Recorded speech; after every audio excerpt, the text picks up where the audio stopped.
9:29, is everybody ready for a live start? Yeah, let me kill my. Watch the sound. There we go.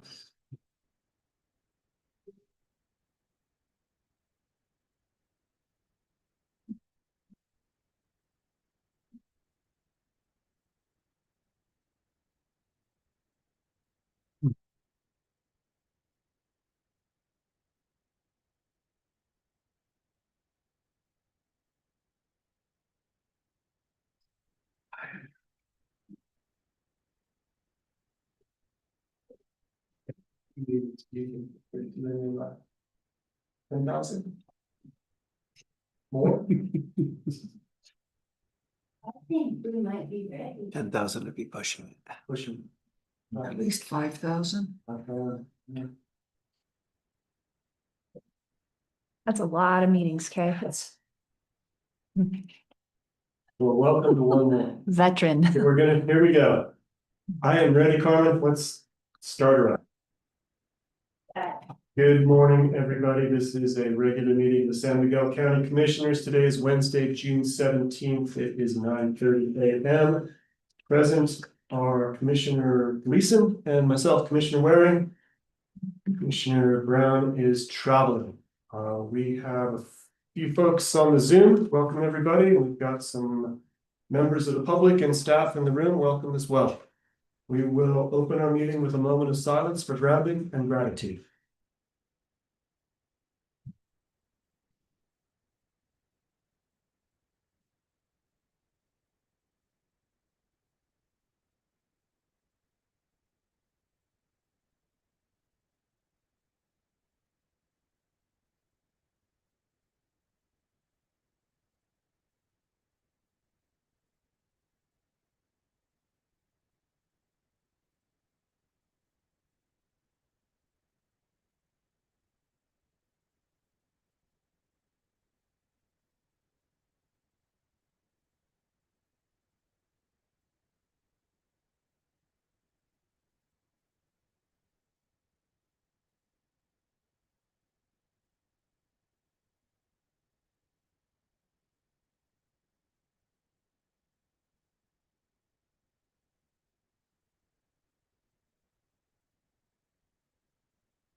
Thank you, everybody. I'm lucky to be here.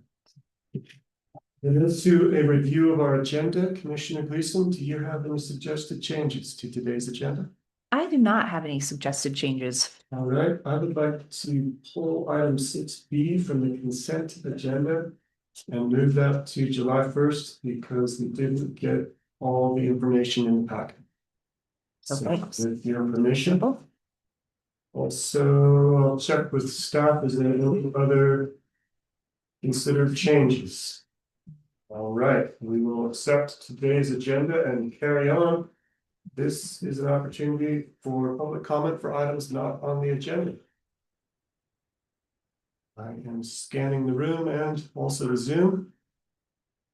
Not seeing any hands up, and we'll slowly close that opportunity, knowing that all three commissioners are completely willing to talk any old time. So I'll just note that Galena looks like a very experienced meditator. Galena's pro. Yes. We will move to our consent Practice. agenda, and we have pulled item B. Commissioner, do you have anything you care to discuss on today's consent agenda? If not, I'd entertain a motion. No, I move to approve the consent agenda with the removal of item 6B. Second, all those in favor? Aye. Aye as well, motion carries. On to administrative matters. And our first question is item A, which is an interview and consideration of appointing Jonathan Fitz to the Board of Adjustment. Jonathan is here with us. Thank you for making time. And Kay Simonson, our planning director, is here as well. Kay, would you care to set the stage? Okay, so the Board of Appeals is a body that They don't meet often, but it's important for what they do, primarily looking at requests for variances to the land use code. It is a 5-member board, however, we are down to only 3. So we've been searching for new candidates for quite some time. Here we are. Yeah. Jonathan, do you want to tell us a bit about your qualification, your interest, your reason for wanting to take this on? Sure. My background, we've been here full time for 5 years. We live in the county down, in not downtown Placerville. We live up by Slot Pit, on River Trail. In that time, I've taken on the job of director of operations here at a local nonprofit. And I manage, a number of buildings, and we have 4 buildings currently, that I manage in the town of Mount Village and in the town of Telluride. I've also been the HOA president down in our HOA for 3 years. And so I have some experience looking at variances, you know, the needs of the owner versus the needs of the community versus the regulations that we have down there. So my background before that was I flew private jets for a local, or not local, but that's how we found Telluride. I was coming here, bringing clients here, but for an operator for private jets. And I did that for most of my life. In the community, my wife is the physician out in Norwood. So we're kind of grounded all over the county here. So I feel like in the 5 years, I've gained a really good perspective of the needs of the communities and homeowners in the different areas of the county. So I want to get more involved, and so I would love the opportunity to serve on this board. Thank you. Yeah. You mentioned something that really struck me, which was the need to balance the desires of individuals with the needs of the community, and I think that resonates, I think, for me and Galena as well. That's the job in a nutshell. Commissioner Gleason, do you have any comments or thoughts, questions? No, but I honed in on exactly what you said as well, the needs of the owners, the needs of the community, and then regulations. And that is the hardest part of sitting on any board, specifically the Board of Adjustment is, you know, you're be looking at a lot of that. And I appreciate that you're bringing that perspective preemptively. It's really assuring. I also thought, just reading through your application, you have a very interesting background. And I think that really, all that lived experience is important. And I also know your wife because I sit on the UMC board and appreciate what you're bringing to the community. Yeah. Yep. I do. I, hang on for a moment though here. I move to appoint Jonathan Prince to the Board of Adjustment. I'll second that happily. All those in favor? Aye. I as well. Congratulations and thank you, Jonathan. And if you know anybody else who has a similar big heart and deep background, sounds like one more member would keep us from a deadlock if that were to ever happen. Because then we have to go to either Indian leg wrestling or coin toss. Thank you, Commissioner. Thank you. Appreciate your time. Have a great day.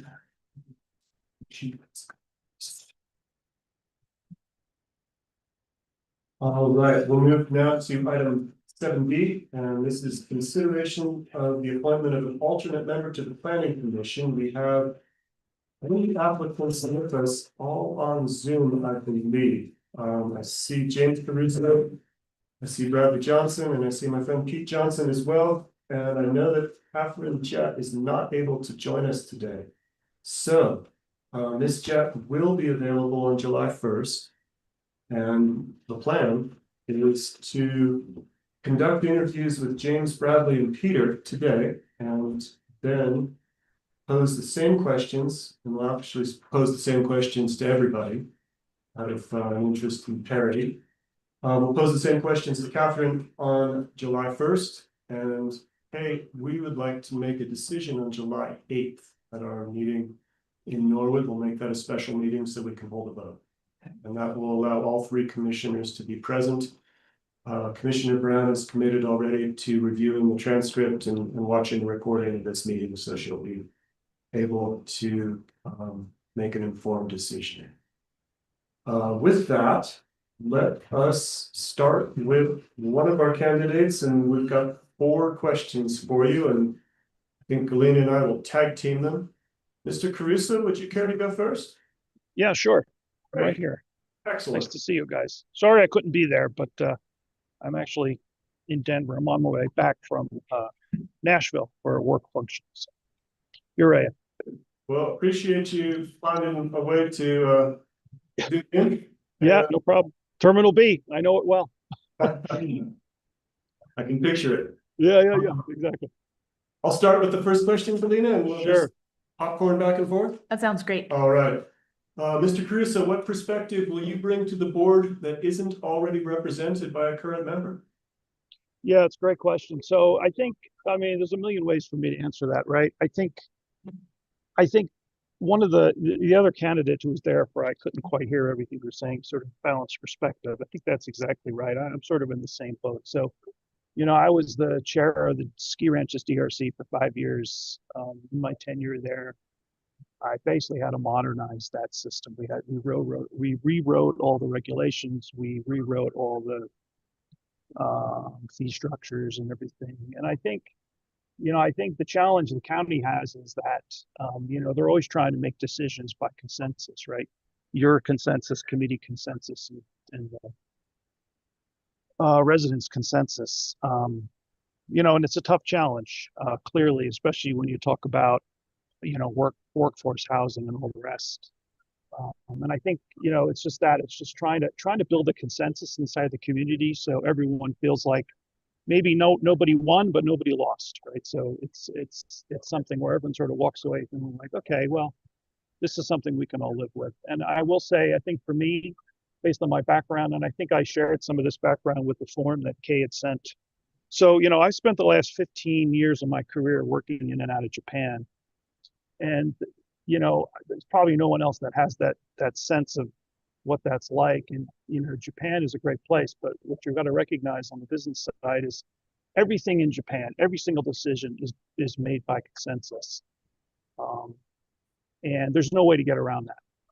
I think, it is an old adage, the guy in Japan who kind of sticks his head up and makes the crazy rash decision is the one who gets his hand chopped off, right? So, and I think, I'm guessing the planning commission, the commissioners, and the community in general has that same problem. Right? Like, how do they make decisions based around planning, zoning, etc., where everyone feels like maybe they didn't win, but they didn't lose. So, Thank you. sure. Great. Okay, James, next question. Planning decisions often involve competing interests, strong public opinion, which you just alluded to, and neighbors in direct opposition to one another. Yeah. Can you describe a time when you were involved in or witnessed a contentious land use or community issue, and what it taught you about how to listen, weigh evidence, and make a principled decision in the face of disagreement?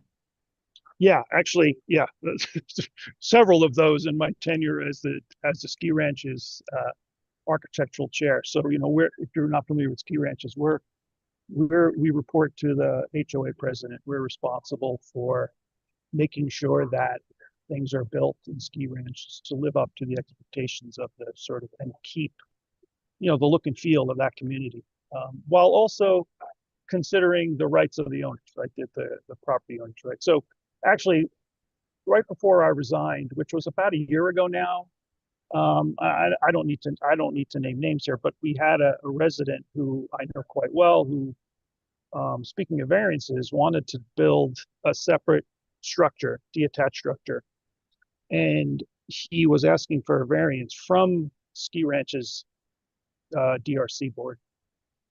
I actually happened to be in Japan at the time, so I wasn't on the call with him. But my committee colleagues were sort of emailing to me and saying, well, I think that's fine. We should do that. And I was like, okay, maybe. So what I did the quick math, and he was asking for like a 28% variance on the footprint that he was allowed at Ski Ranches. So I thought, okay, well, maybe, but my opinion was, a variance should be considered if, in the sense that if you don't give a variance, there's a significant hardship to the community, hardship to the property owner, or whatever. So, I reached out to some of the members, some of the proximate neighbors, and what was interesting was what cropped up was one of the proximate neighbors said to me, he said, well, Jim, if you give him that variance, you got to give me the exact same variance next year when I go build my thing. And I was like, okay. That was like a real poke in the eye,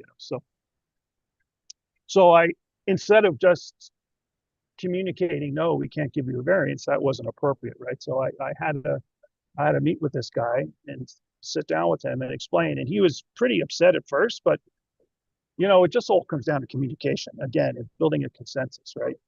And diffusing a potentially problematic situation. And after 30, 40-minute conversation, he totally got it. He totally got it. And he goes, oh yeah, I see what you're saying. So like, if you give me a variance, you're setting a precedent for my neighbor to ask for the same variance than anyone else in our community. I said, that's exactly right. And I said, as the DRC chair, I cannot in good conscience agree with that variance because I'm opening up all the owners and ski ranches, current and future, to that potentially bad decision, and he totally got it. And actually, in fact, I think he was so happy with the way I communicated with him and everything. I asked him if he would join the DRC and replace me because I was planning on resigning, and he did. So there's that. Yeah. That's a happy ending. Well done. Yeah, it was a happy ending. We'll go to another question. San Miguel County is experiencing development pressure that brings both economic opportunity and risk to our rural landscape and community character. How do you approach balancing the need for responsible growth, including housing and infrastructure, with the preservation of agricultural, environmental, and cultural values that define the county? Yeah, I mean, that's really where the rubber meets the road, right? That's really I think the issue that really it sums it up, right? It sums up the real challenge. I always tell people, especially people that are kind of looking at Telluride from a distance, I say, Telluride, in my opinion, the community, there's two underlying long-term threats to our community. One is wildfires, right? And the other one is, I would say, poorly managed or poorly thought through planning and development, right? Well, wildfires, and a lot of that is unfortunately out of our hands, right? But yeah, I mean, what you said is spot on, right? So there's no real simple answer to that, right? I think the answer is you have to, it depends on the situation. You really have to weigh all the positives and negatives of each decision, right? And again, you got to bring all the stakeholders together to make sure, like I said, they all feel relatively comfortable with the decision that you're going to make, right? I always think in any sort of negotiation, if everyone walks away from the table feeling kind of like a little unhappy, but they're all sort of unhappy with it, they can kind of live with it, right? It's when one party gets everything they want and the other parties get nothing. That's really the problem.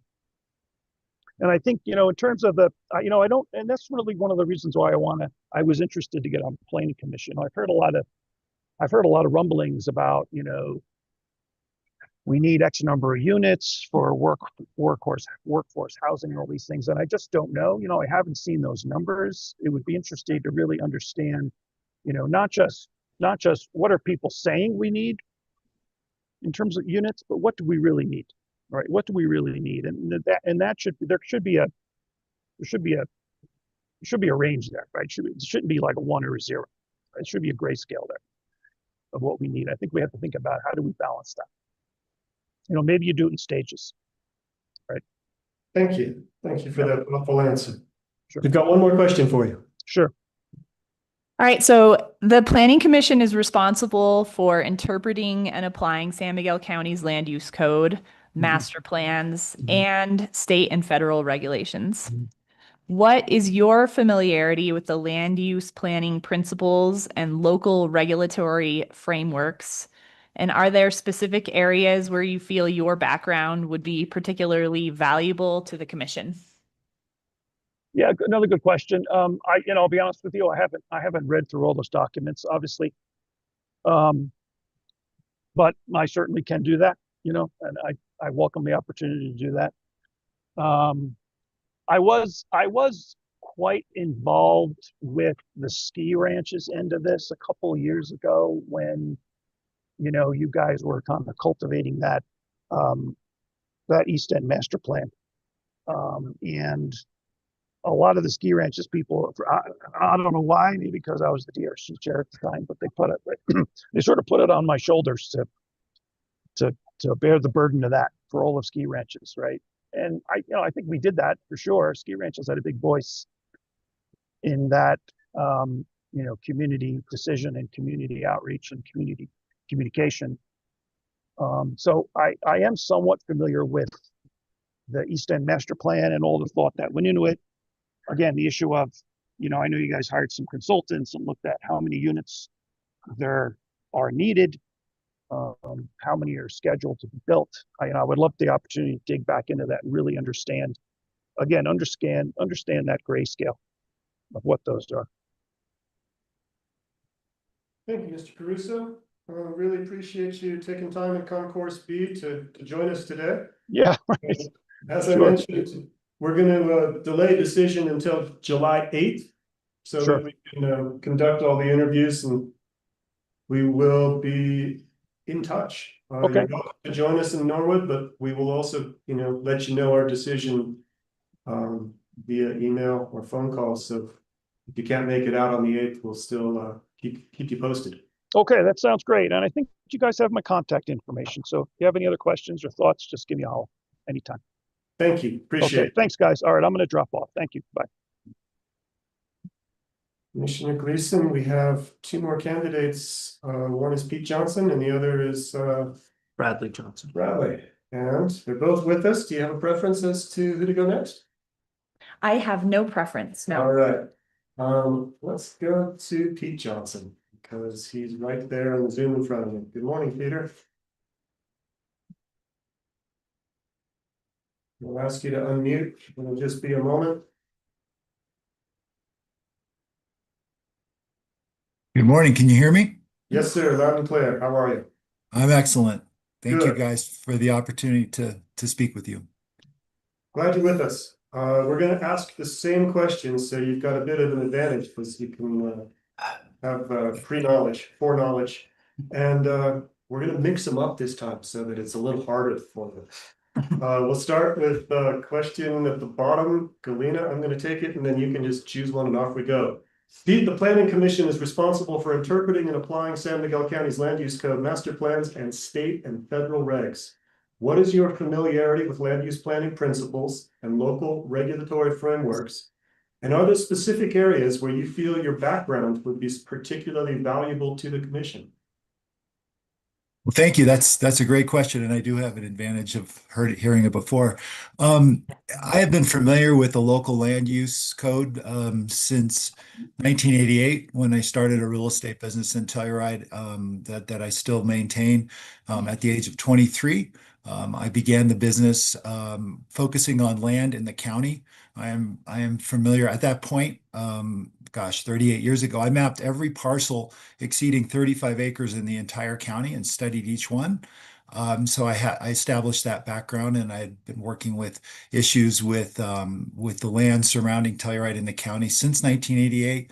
And since then, I've expanded my outreach. I'm not only did I major in real estate and international business in Colorado, I've had a real estate brokerage license since then, since 1988, been self-employed, also licensed in the state of Arizona and California, and currently working on projects with the National Forest Service, Game and Fish in the state of Arizona, Forest Service in Colorado, based out of Colorado and Arizona. And I'm also working on completing a new state park in the state of Nevada, which hopefully should wrap up in the next couple of weeks. So my transactions basically go from the local county all the way through the United States Congress. Thank you, Pete. Commissioner Gleason. Yeah. What perspective will you bring to the board that isn't already represented by any current members? Well, I don't know all the members and their background, but I guess my track record is very long. It started in college where Hunga and I did ski shows for Telski because nobody really knew where Telluride was at that point, and carried in exchange for free skiing to my time in Telluride as a member of the fire department, so I'm familiar with EMS issues, to my starting the positive alternative team with the schools back in the day. So I had that issue. My time with JFK, I serve as a board member. I serve as a Rotarian, also as a member of the Elks. At one point, I also participated as the chair of the Wellness Center, which was a think tank at that point with Mary Rubidoux and the Telluride Foundation to establish the location of where the medical center would be, which actually is interesting because it's turning out to be right where we had recommended years ago. So I think my background is extensive. Not only locally, but also statewide, regionally, all across the Southwest. So I think I just have a perspective, and I've served on the Ski Ranch Board back in the day, Little Cone Homeowners Association. I'm currently on the Fire Committee Advisory Board for the ski ranches. So I cover a lot of places, and I'm not sure if anybody else does that, but that's what I do. Thanks, Pete. You're a busy man. Yep. Planning decisions often involve competing interests, strong public opinion, and neighbors in direct opposition to one another. Can you describe a time you were involved in or witnessed a contentious land use or community issue and what it taught you about how to listen, weigh evidence, and make a principled decision in the face of disagreement? Yeah, a couple of years ago, I completed a transaction that was actually on Wilson Mesa. And these landowners had been, their families had been partners for 100 years, and they had not been able to resolve their ownership issues. And I was retained by the landowner to solve that issue. And over the course of, I think it was less than 6 months, we were able to come to an agreement and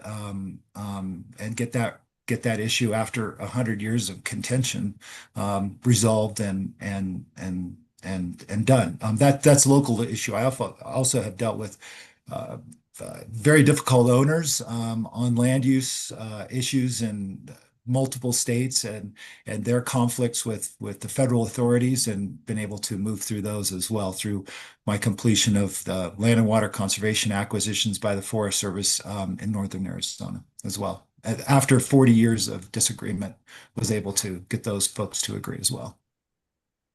Blessed are the peacemakers. Well done.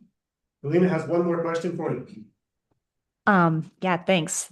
So as I'm sure you're aware, Pete, San Miguel County is experiencing development pressure that brings both economic opportunity and risk to our rural landscape and community character. How do you approach balancing the need for responsible growth, including housing and infrastructure, with the preservation of the agricultural, environmental, and cultural values that define San Miguel County? Great question. Actually, that's the main reason that I'm interested in participating, is I see a huge disconnect, not only locally, but statewide and federally between the public and government. And I look to hopefully help with that. A lot of my work, everything I do in my professional and personal life, is I run through my brain, what is the balance between people and planet? And I think that many of those issues, and that's why I'm involved in the work that I am with preservation of some of these large open spaces, is the balance. We do need places to live. We do need housing. At the same time, we need the protection of our environment and the place that we find so important to us all. The main thing that I would, I think, add is my connections with the community and feedback as far as the local people, but also looking at, I think a lot of times we look at these issues top down and not bottom up. Yeah, I think we need to and where I would really push is we need to look at our infrastructure.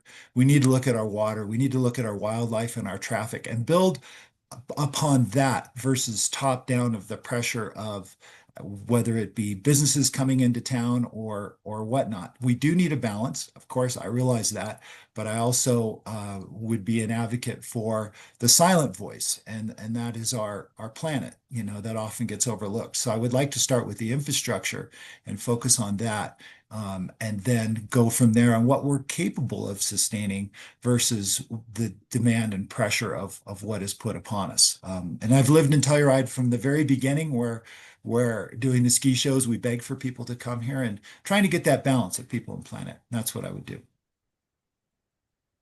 Pete, thank you. That was eloquent and accurate, and I appreciate your time. We will be making a decision, as you heard, on July 8th, and really appreciate you joining us today. And if you aren't available to be in Norwood or Zoom back in, we will let you know. Great. Thank you all for your time. Really appreciate the opportunity to speak with you. All right. Enjoy the rest of the day. Great. Thank you. You guys as well. Thank you. Good morning, Mr. Johnson. Good morning, commissioners, staff. Really honored to be invited to participate in the interview process and look forward to the questions and their random nature delivered from the previous two applicants. Well, this time we're not actually going to pose them. You just have to remember. Luckily, as a commission experienced commissioner, I write notes as I. Beautiful. Which one would you like to answer first? Well, if I'm afforded the opportunity, maybe I start with the unique perspective question. You know, one of the things that I appreciate about this opportunity is perhaps to introduce some additional perspective, some additional experience to a well-qualified and experienced planning commission. So one of the things that likely makes me unique is that I am actually a current planning commission chair in a community of just around 9,000 residents that is facing many similar challenges to what San Miguel County is facing on a whole. The community I'm in now, though designated a city, which is really just a legal tactic to avoid an actual city from annexing our land, is at the very edge of the urban-rural interface. And so as we go through and modify our code, as we go through our planning process, we're always weighing the friction that exists between the natural environment and the built environment. And how does code play a role in creating consistency and avoiding the unintended consequences as those two environments clash? So, you know, from a unique perspective, I have that as a my last meeting is tomorrow, and I've been getting many notes asking me if I'd reconsider my move. I said no. But that unique experience is not only in helping revise the code for our community that I'm in now as I'm moving from it for future success, it's also working with a regional planning oversight group that is statutorily established to assure that our comprehensive plan, which we are passing the final internal review process tomorrow night as it goes to regional review, and understanding how do we create code that is harmonious with our local desires, the regional planning oversight, and then also a state goals established where I am today in Minnesota. So I think that's one thing that's unique. And then I'll dovetail that with a global perspective. I have had an amazing opportunity over the last several years to really lean into understanding land use code issues as it relates to infrastructure resources around the world. Having recently spent time in Australia, in New Zealand, and India, very different countries facing very different forms of collision between built and natural world interfaces, each solving things a different way, and having worked with infrastructure owners and operators, as well as local and state, we'll call it governments, to understand how those policies can work harmoniously rather than in conflict. So I think some of those macro level experiences may make me unique as a member of the Planning Commission.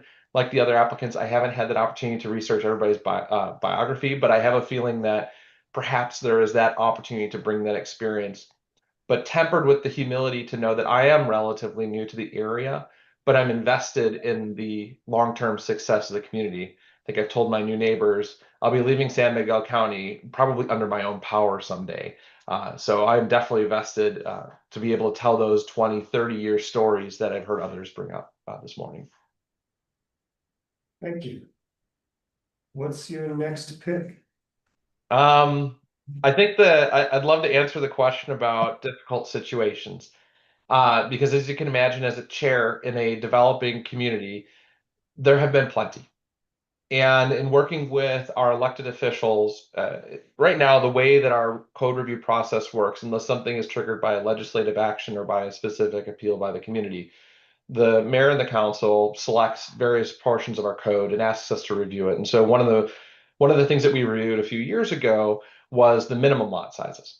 Now, our community is what's called a rural residential development pattern, meaning in the way our law is written, it's roughly 2.5 acre lot. So think 16 houses per 40 acres.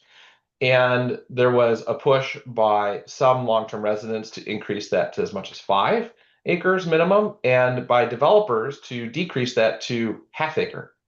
It's a very big gulf. And as you can imagine, negotiating that process with two parties that are so far apart from each other in a way that has a direct impact on both of them in a very quantifiable way, we had to figure out how do we do this so that everybody feels heard, which I think is very important. And two, that we make a decision that avoids as many unintended consequences as possible and is founded in facts, science, and engineering in this case. And so what we did was we worked with our planning engineer to develop a very quick study to say, well, what would the actual impact of this code change be? So we created different scenarios that addressed each of the desires of the parties to both sides of this equation. We conducted public hearings, we conducted listening sessions with our residents, and we asked the right questions. And I think that that's key to negotiating these scenarios is knowing which questions to ask. For example, asking a developer who asserted that the half acre lot size would allow them to sell affordable homes as defined by state statute, when asked when's the last time a house was developed in a community that has that size, the answer was 0. Or asking a resident if they understand that density has a direct correlation to how much their property taxes move, and helping them create that connection to say, well, maybe a few more neighbors to help carry the load isn't such a bad thing after all. And at the end of that process, all but maybe 1 or 2 people felt definitely heard and understood why we arrived at that decision. And I think that foundation of knowing which questions to ask, thinking through the decision as comprehensively as possible, and then helping the community feel heard, understood, and appreciated is how we ended up with really very little controversy at the end of that decision. So I think that maybe helps give a insight into how my mind works when we address these sort of contentious issues. I think it's possible to get everybody at least feeling somewhat satisfied with even if they don't get everything they want, so long as they feel heard, understood, and they know that the decision was based on facts and not, say, pure emotion. Just described the process that we strive for here as well, and asking the right questions is really difficult sometimes. Well done. Thanks. Keep going. Okay. Yeah, I think I'll go back to the familiarity with code and land use. I touched on that perhaps in the first answer I provided to what might make me unique. I am, by virtue of necessity, becoming very familiar with San Miguel County's land use code. My wife and I purchased acreage in unincorporated San Miguel County and Wrights Mesa, and we're actively in the process of restoring it to full agricultural productivity while embracing conservation and environmentally friendly methods to make it productive again. Working with the CPW HPP program to put up wildlife friendly fencing, working through hands in the dirt, improving the irrigation to conserve one of our scarcest resources of water. And so through that process, I've gotten familiar with state and federal, USDA, CPW, but I'm also becoming familiar with what we can and can't do within the San Miguel County Land Use Code. And a big hat tip to Nicola for her help in answering my questions along the way. But I think that, and then us figuring out how are we going to build our homestead out there in a way that is embraces conservation, but also meets the needs we need for this new agricultural operation. And so I'm becoming very familiar with it, and I think my experience having worked with land use code is making it easier to understand.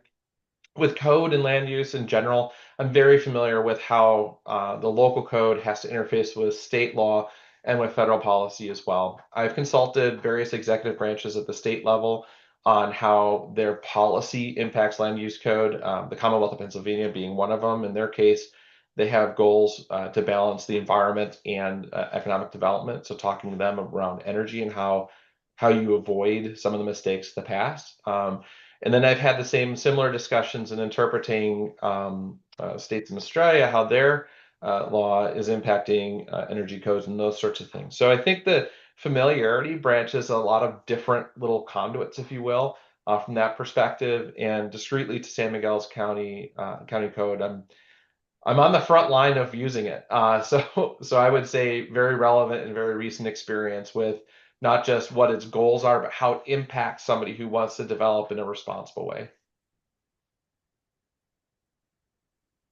We try to ask the right question here.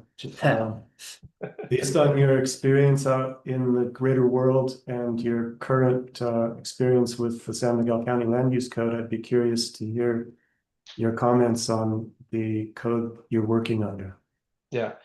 I think it is really clearly understandable versus other land use codes I've worked with. That one of the challenges with other jurisdictions is that oftentimes the things will be written purely from an engineering perspective, and somebody who doesn't have an engineering background may find it really difficult to kind of triangulate into what the right answer is.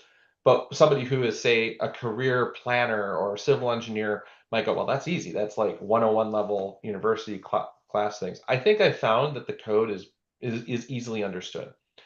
I think there are some sections where the letter of the code, I can't cite any today. I like to have material in front of me, but there are sections of the code that perhaps could be considered in conflict with, say, BOCC goals around affordability and energy conservation. So how can you create a balance where the very identified need for affordable housing for every resident of the county, everywhere within the county, and the goals to be careful stewards of that natural environment that I talked about before. So, rarely is code perfect, and that's why it's not in stone. It's often in just a really hard to erase pen that we do from time to time amend.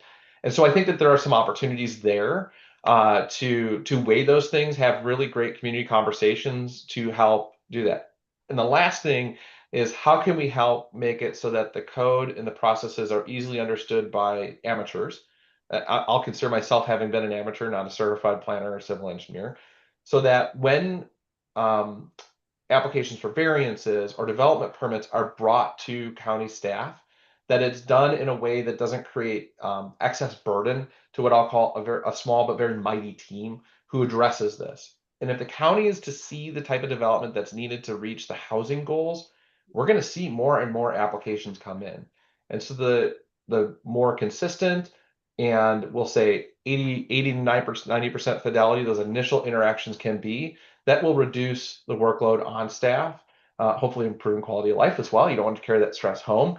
But I think that those are the sorts of things I see as opportunities to assess. And having not been in many of the planning commission meetings myself, those are the sorts of things I would look back through, recordings and minutes to say, hey, have we assessed? Are there ways to better equip, whether it's in code or complementing documents, to assist the public to make that process as frictionless as possible? Thank you. Yeah.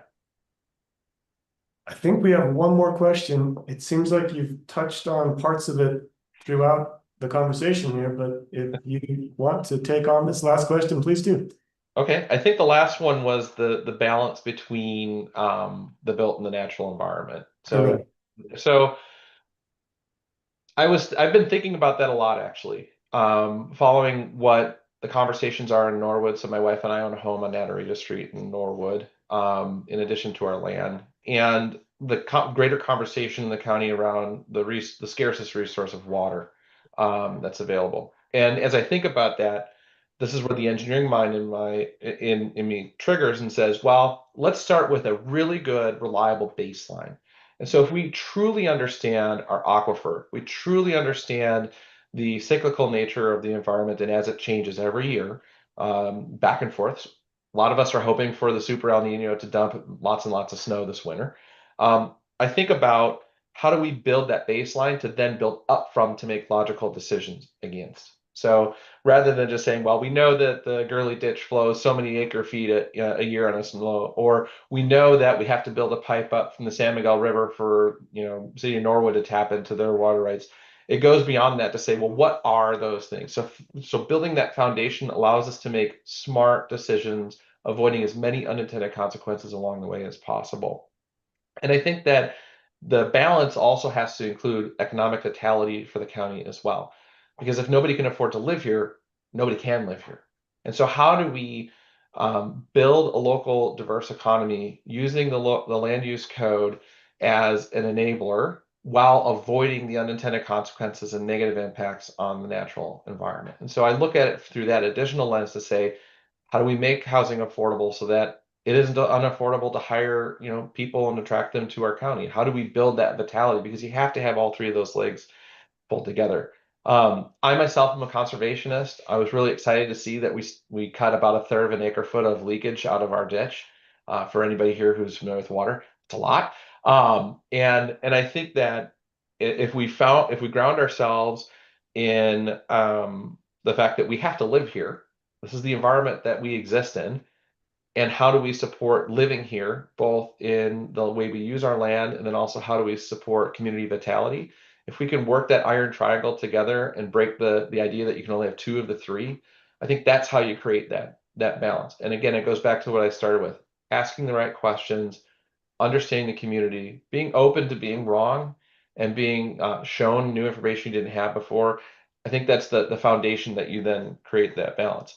And I don't think anybody's figured it out right completely yet. There's not a city around the world that I've been to that has figured out how to do it perfectly. But if we all have the goal of getting to as close to perfect as possible, not letting perfect be the enemy of good, I think that's how we overcome some of these pressures that the region is facing. Thank you, Mr. Johnson. As you've heard, we're going to be deciding on July 8th out in Norwood. And if you're available, we'd love to see you in person. Otherwise, we will be in touch. Thank you very much for making time today. Yeah, thank you to the commissioners and staff. I appreciate the opportunity. And my plan is to try to be there in person, assuming that weather across the Great Plains makes it possible for me to complete the trek. All right. All right. Thank Safe you. travels. Enjoy the rest of the day. All right. Thanks. Have a good day. Thank you. All right, we are a little bit behind schedule, but not in a problematic way because we have two very similar questions before us. Next, item C. Consideration of the chair signature on resolution 2026-24 and conditionally approving a variance for an on-site wastewater treatment system for Seamus Croak, lots 5 and 6, block M in the town of Ophir. We discussed this last meeting at some length with both Kevin Cheney and Mr. Croak. I believe we got all our questions answered then, but if other questions have come up, now's the time. And if not, I'd entertain a motion. Yeah, no further questions from me on this issue. I move to approve a variance for an on-site wastewater treatment system for Seamus Croak, lots 5 and 6, block M in the town of Ophir. Second, all those in favor? Aye. I as well, motion carries. The item D is very similar, consideration of the chair signature on resolution 2026-25. Conditionally approving a variance for an on-site wastewater treatment system for Slater Upland, lots 1 and 2, block Q, in the town of Ophir. Mr. Cooley, why don't you come up to a microphone?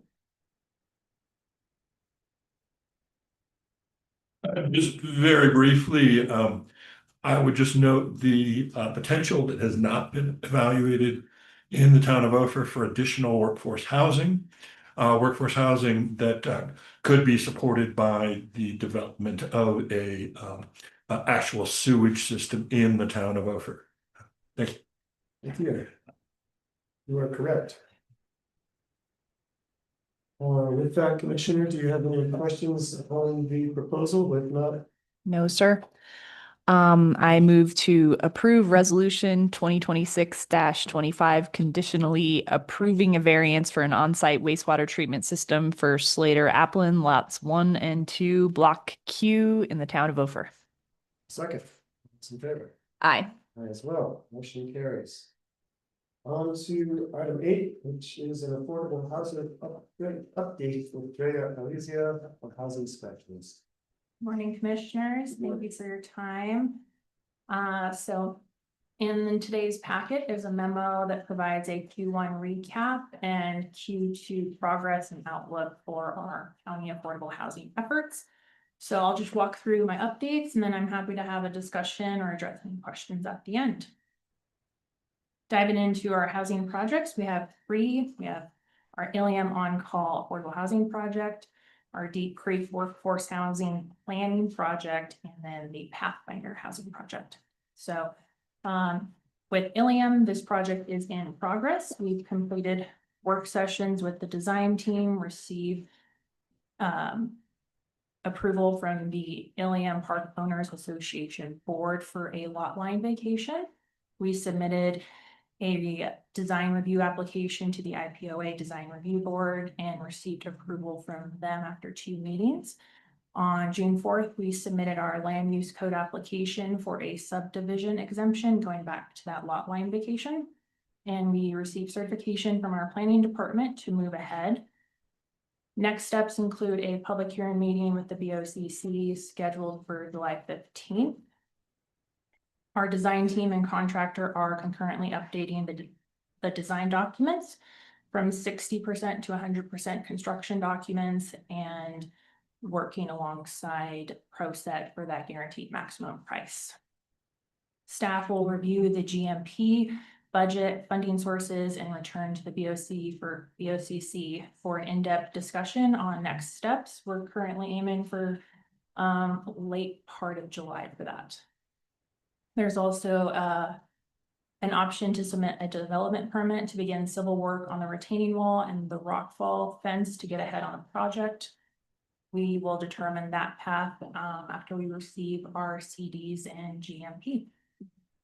Moving on to our Deep Creek Workforce Housing Planning Project. This project is underway.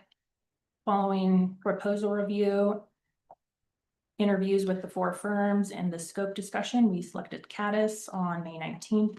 The BOCC approved the professional service agreement on June 3rd, and that was fully executed on June 9th.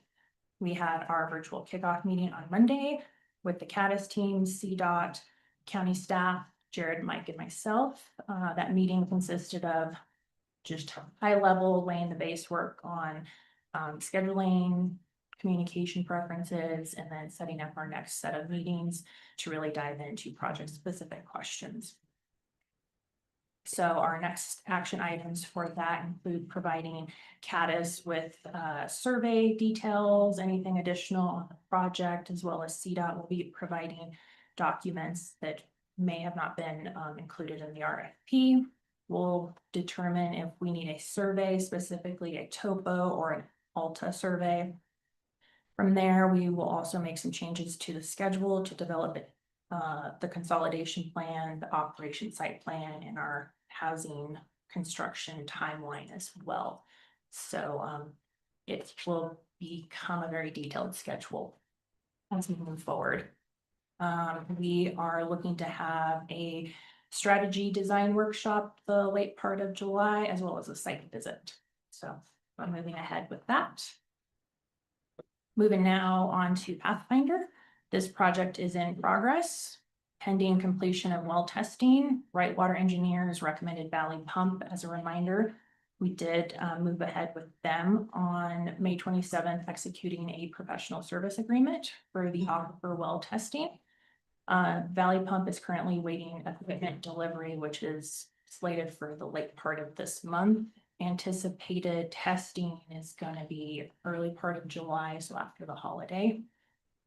Once testing is complete, we'll review those results and determine next steps. Moving on to our housing needs assessment report. On May 7th, DOLA notified us that the regional housing needs assessment report was accepted and approved.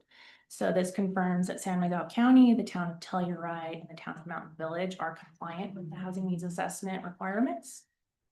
So this maintains priority access for the county and our regional partners to access state funding opportunity for affordable housing initiatives. So good news there. Moving on to our housing grant updates, we have 3 programs. Our local planning capacity grant, our housing planning grant, and a new one, our the Colorado Housing and Finance Authority. So going back to our local planning capacity grant, 2 deliverables under that. The first one is just submitting our monthly reimbursements, working with Ramona on that, and everything is in compliant right now. We do have our next quarterly report due at the end of July, so that's around the corner. Our next deliverable under that grant is our work with the code consultant for our housing code update project. So just a quick recap on that project. We've had 6 SSR meetings since October 2025. On June 3rd, the BOCC approved the land use code amendment, which we've renamed Prioritize Housing Review. We made another amendment there with the language in the resolution that was submitted to DOLA for approval of expedited review. And then on Monday, June 5th, we received approval letter from DOLA verifying that the county has met the prioritized housing review meets their expedited review requirements. And so we'll be working through next steps to amend our local planning capacity grant to receive those incentive funds.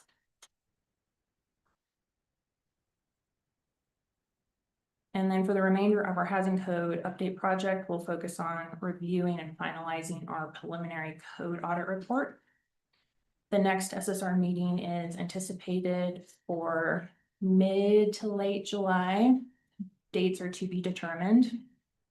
We are currently coordinating internal schedules, and then I'll be sending a poll to our SSR members in the next couple of weeks, if not sooner, to narrow down a time for us to get together and discuss setbacks, multifamily changes, densities, and then we'll finalize recommendations and go through a very similar process with Planning Commission for review before going to BOCC for final approval. So that is still on the horizon ahead of us.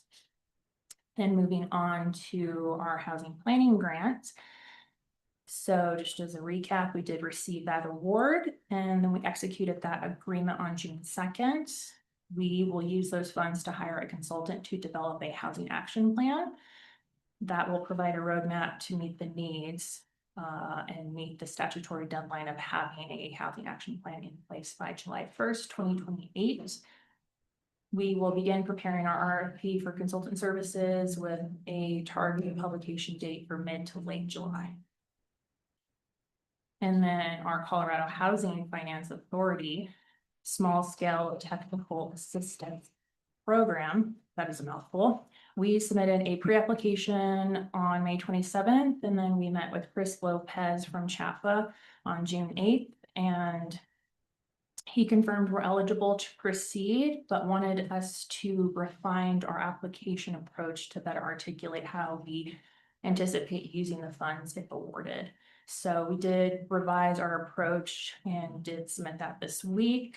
If the county is awarded, we'll use the funds for work related with direct expenses on the Pathfinder site for aquifer well testing, or our Deep Creek project for water testing or site feasibility, including any environmental assessments and or design conceptualization work. So those were kind of tweaks made on Chaffa's Yeah. based on so- their requests to Yeah, kind of tune in on exactly Yeah. more specific requests. Their pre-application was a little confusing, so I went with a very kind of broad approach. And then after talking with Chris Lopez, he said, if you can get more specific of how you anticipate utilizing the funds, even if you're able to itemize it, that's even better. So that's what we did. Notification is expected to occur the week of July 6th. Excuse me. So per the county administrative policy, given the threshold, it would be under the purview of the deputy county manager to authorize that grant if we did get awarded. But because it would be under $20,000. So if we do receive that award, you will be hearing from me with another update on the status of that at a future meeting. So that covers our Q2 affordable housing updates. And I'm happy to take any questions, comments, and open it up to Jared, Mike, and Kay if they want to share anything I may have missed. I have a question pertaining to the housing needs assessment and the water supply need component. You know, we've kind of brushed over that maybe that's not fair, but I'm curious where we're at with that particular requirement. And I do see that as being something important, and kind of where are we sitting with that? Yes, Jared. If I may, Commissioner Gleason and Waring, there is a water supply aspect that is required in statute to be included in these plans. But we fall below the population threshold where that requirement actually is triggered. And so it is something, as we proceed through work, we know it's of interest of our community. We know that we want to include it, even though it will be voluntary for us. So what we have done is we've kind of told the state, hey, we're double checking. We're reading this correctly. We aren't required to do this, right? And they say, yes, you're right. You're below a population threshold where that's required. But they, I think, advocate that everybody get ahead of that where possible. And so as we continue, our default here is any development that happens has to prove water in one way or another today, right? And so as we look forward in our planning documentation, we hope to develop a better sense of, all right, how much water is available for the town of Telluride system, the town of Mountain Village system, all of the HOAs, all of the different systems that exist. We'll kind of have to make some logical assumptions for things like the state engineer permitting additional wells in certain areas, domestic wells, because some of those are automatic or are allowed, and others might have to be adjudicated. So that's a really long way of saying we aren't required, but we're keeping that on the radar to develop a better kind of data set for that kind of effort. So. Great, because yeah, I think we could all agree, even though we aren't required, it's such a critical component to consider more housing, especially these big numbers that have been produced through the housing needs assessment. And I think really, taking this as an opportunity to, yes, like on a development by development basis, that a development would be approved or disapproved based on the water. But I think having a bigger picture view of current water available, infrastructure in place, and that could potentially really trigger the necessity for better water infrastructure development, delivery and storage specifically throughout the unincorporated county and within the municipalities. So just wanted to bring that to the top of the list as something that I feel is a high priority anytime we're talking about future housing development, period. Yeah. Just hold for a second, Mr. Tooby. I wanted to add a little background for you, Commissioner. probably 6 or 7 years ago now, the board had very exact same, actually had the exact same question. And we made an effort to contact all the various water providers, towns and HOAs, ski ranches, for example, and we were unable to get hard numbers from all of those entities in order to do the math and come up with a final tally, if you will. Some of that was because the owners of those systems were willing to share their full numbers, and some of it was because those numbers, I guess, fluctuate depending on snowpack and some other variables that no one has hard numbers they can attach to. It's possible that we can make the same ask again and see if we get different answers. It's also possible that we could dust off that report and at least take the numbers that we did get and use those to continue to make informed decisions. But you're not alone in asking those questions, and unfortunately, it seems like it's not easy or maybe even possible to get a precise gallons per minute regional water supply number that we can bank on.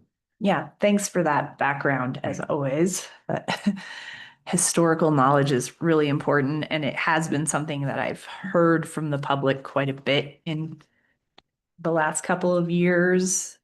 It's this ask, and perhaps dusting that off would make sense to produce that and say, like, look, this is kind of where we landed then. Hasn't gotten any more. Yeah, looking outside. No. And if I may, commissioners, one, I think keeping context is important, right? As I used to work in the water business a little bit more involved, or be a little bit more involved in this, any snapshot is exactly that. It's a snapshot, right? It depends, as Commissioner Waring said, on the water year. It depends on what has been developed. It depends on how technology is working. We talk a lot about how we're stretching that same gallon much more effectively now than we used to. And so there are so many contextual considerations when I know everybody wants to viscerally say we have 10 gallons and that's only going to provide us X number of widgets, right? But that is also a moving target, and that's part of the challenge that we end up having as a former water purveyor, as somebody who understands water at least very shallow, in a shallow way. I think that is the quintessential challenge, and what I would implore you commissioners, and you do this very well, is just keeping context on that, because we can, and we hope to get another snapshot, right? And we can dust off that old report and see what the difference between a couple snapshots are. But that snapshot will have the opportunity to change. And I think that's one of the things a lot of folks struggle with, is they say, well, we don't have, and it's like, but can we stretch? Is there another way? Is there an absolute end of that? Sure. Today, yes, right? Mr. Tully, I noticed your hand up. If you could share a microphone with Trey, that would be great.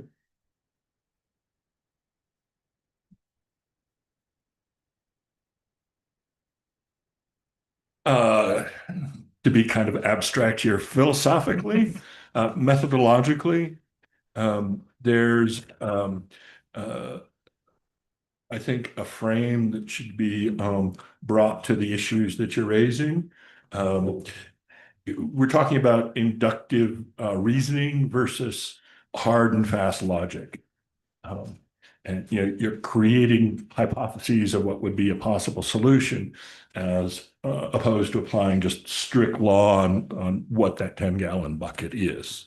There's a deep question. It's something that I've got in my head that I meditate on now.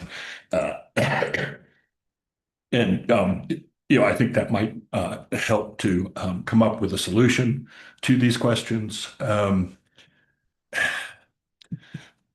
One specific example is the water supply in ski ranches. I believe I brought this up during the East End Master Plan, and I've definitely brought it up to Mountain Village Mayor Scott Pearson, current Mayor Scott Pearson, in regards to Mountain Village's effort to help with water supply at ski ranches. I think most of the people here understand the importance of that issue, including for fire prevention in that community. The specific proposal that I made was to tie the addition of additional affordable housing in that PUD to the provision of water supply. I think that's a concept that applies generally to infrastructure, that you can build additional housing in a PUD and the PUD benefits from an upgraded infrastructure. Another example of that is electrical supply. And if we're building PUD scale microgrids, then we don't need to increase the network infrastructure. We can do local generation and local storage at that PUD scale, grid tie it with the existing infrastructure. And so instead of spending money on expanding electrical money on electrical infrastructure, we can spend it on that community-based benefit and use it to leverage housing. I've been mentioning this at the state level, and I'm getting some positive reactions from staff. And one specific thing is, DOLA should be making its infrastructure grants, tying their infrastructure grants to the provision of affordable housing in those communities, especially in the current budget crisis and the restriction on 123 funds, which are not, although they still exist, they are limited by, they're not hard dedicated monies with their own dedicated funding source. I had one more, but that's all I can think of at the moment. Thank you. Thank you, appreciate it. Thank you for that input. Then, looking hard. Oh, yes, I remember now.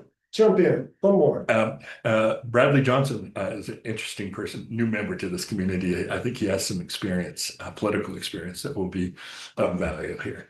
Get us out of some of the patterns we've been in the past. One specific proposal he mentioned was dropping a pipe into the San Miguel River. Is that something that's at all feasible?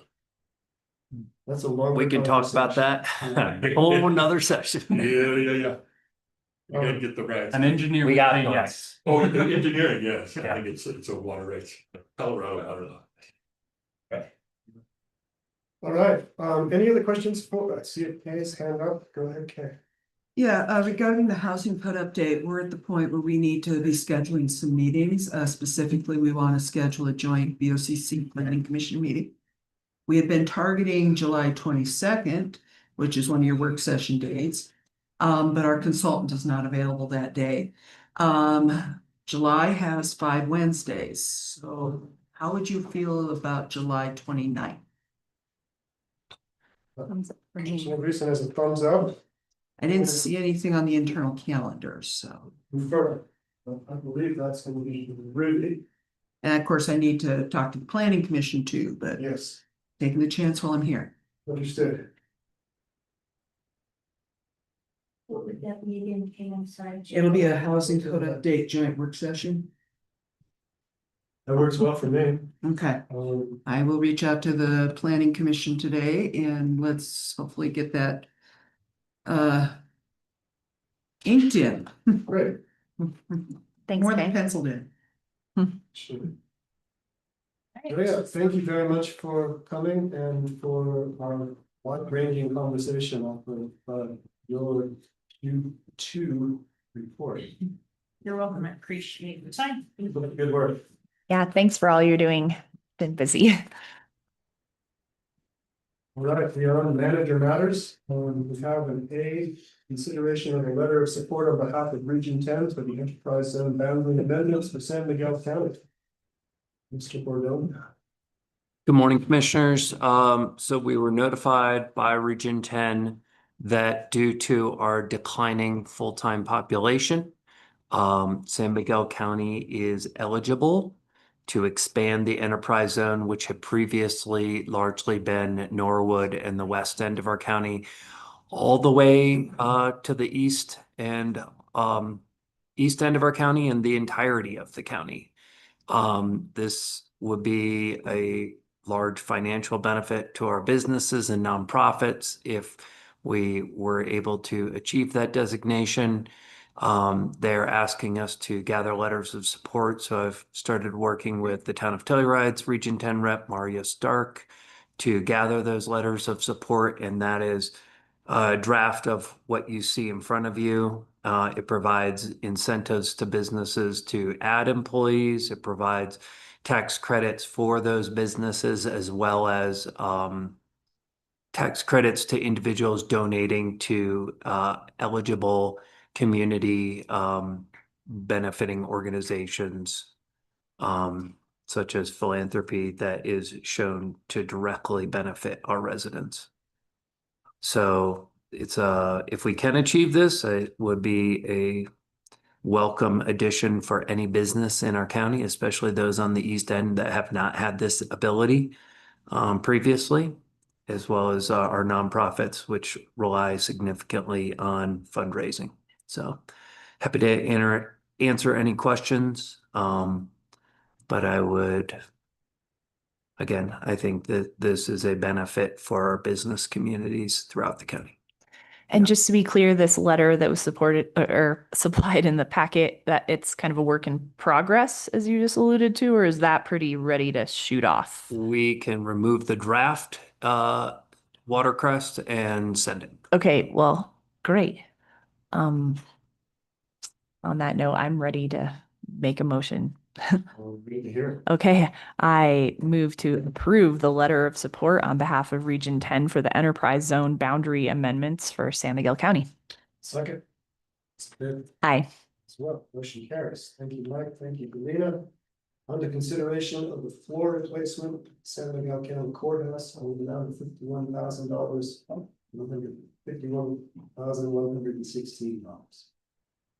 Very good. So originally we had planned to, it's actually six years plus in the making, where we were going to replace the flooring in the Miramani building and the courthouse. The courthouse flooring has some concerning potential hazards for the public and staff, so we would like to move forward with that one. I'd like to postpone the bid for flooring replacement at Miramani building until such time as we're done with the space planning that we've embarked on of how we may choose to rearrange offices within our building. I don't want to spend that money, which is actually the larger bid. That was over $70,000 for the Miramani building, if there's a potential of significant remodels on the second and third floor of this building in the next few years.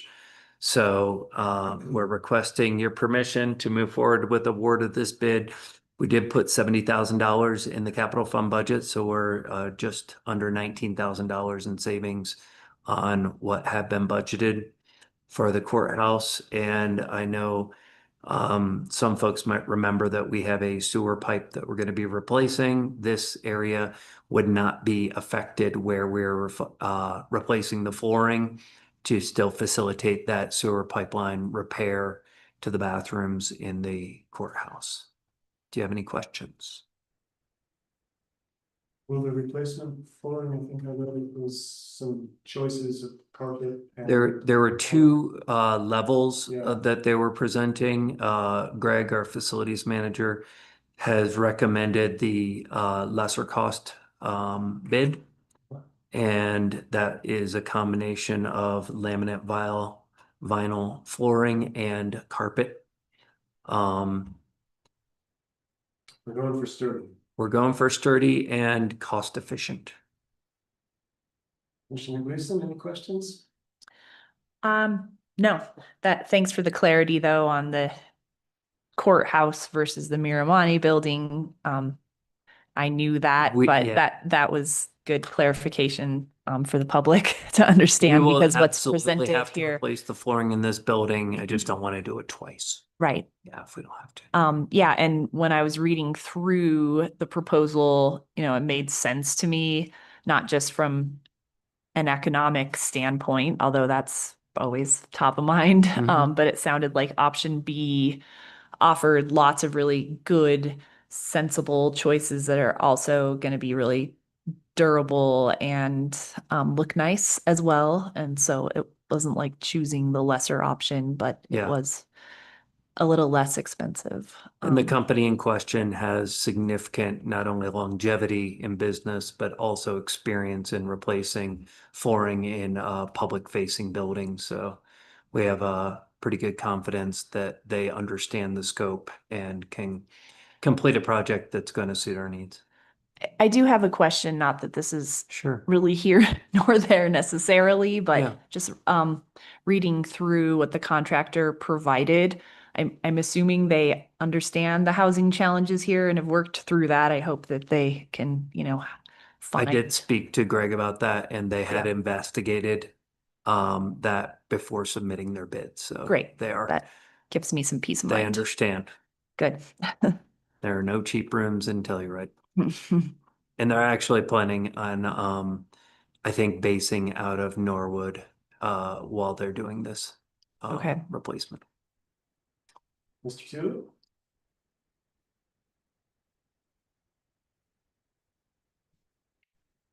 I have complained about the courthouse is disability access. I believe I CC'd both Mike and Jared on this, as well as the chief clerk for the 7th Judicial District. That's Leslie German. As I understand, she was significantly involved with the chief judge. I don't know if she still is or not. I'm trying to remember my source for that. They weren't married, but it must have been in the press somewhere. Ms. German was previously the self-represented litigant coordinator, which is how I became aware of her name. I have not dealt with her professionally in that regard. However, the current elevator in there is really nothing more than a dumbwaiter. The disabled clerk, Ms. Martinez, doesn't use it. I've been in there and asked for it and haven't been able to use it at all. There are people there that sometimes there's no one who has knowledge of it. The disabled parking spot in the rear of the building is used by staff, the single one. And the response I got from Chief Clerk, 7th Judicial Clerk Leslie German was that it's the county's responsibility. I don't really accept that answer, but that's where it is, and it's a physical architectural failing that is reflected in the court's actions as well. Thank you. We are aware of this challenge and have been trying to come up with a cost-effective solution for some time. Don't know where we sit currently. Mike, do you have any new information or even old information you could share? I know that we had spent a lot of time configuring a new accessible access into the lower portions of the courthouse as it relates to access to the upper courtroom.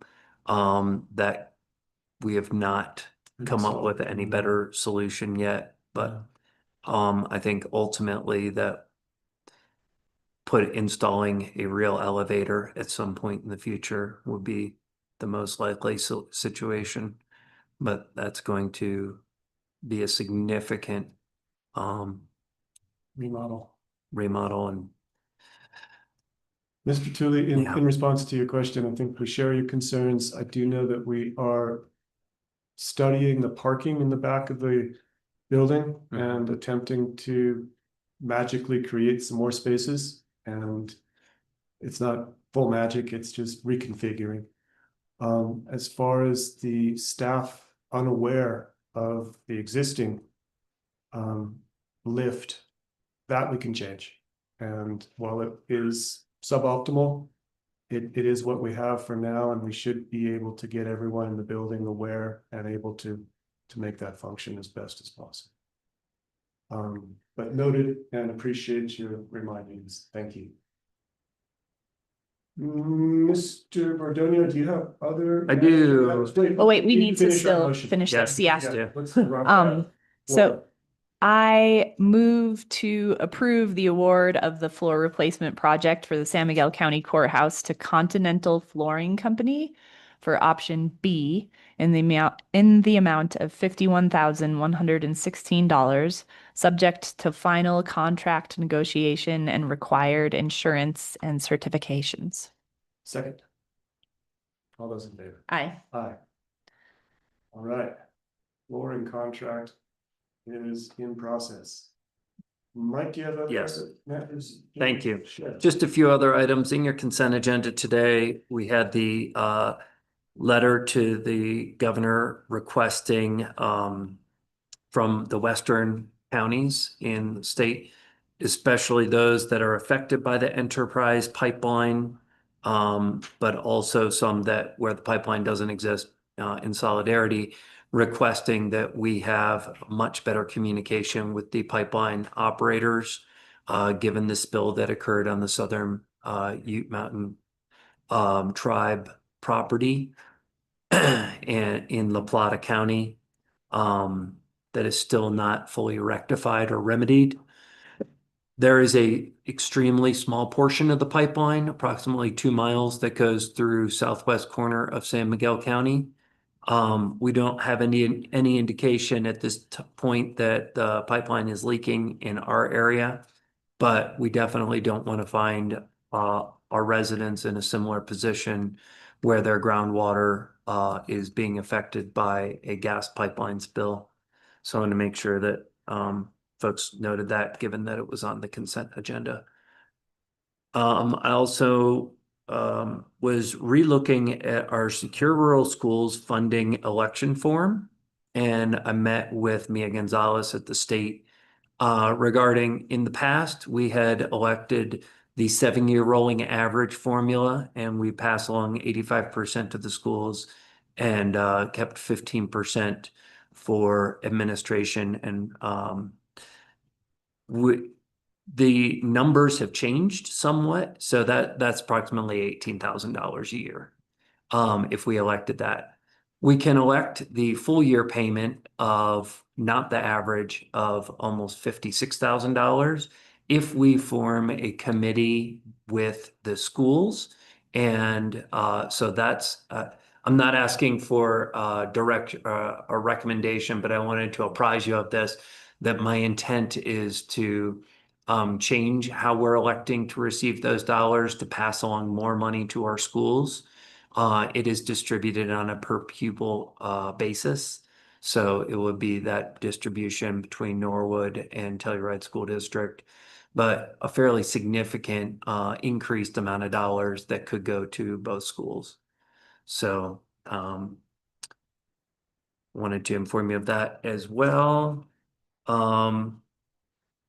Jared and I met about the rezoning of the Placerville Park property, and with his good work, that rezoning application has been submitted to allow the existing 2 uses as use by rights of a fire station and a park.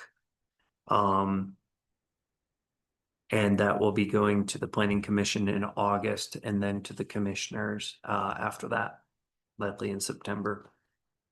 I met with Travis Anderson. He coordinated a meeting yesterday with the 5 Southwest counties requesting what he calls an omnibus mutual aid agreement. So I know that Shannon Armstrong, who attended with me, is also working on a similar agreement with our Northern County partners. But this is in reaction to, I think, what we all see as the increased wildfire danger significantly, but it's related to other forms of mutual aid, whether it's environmental, public health, or other forms of emergencies.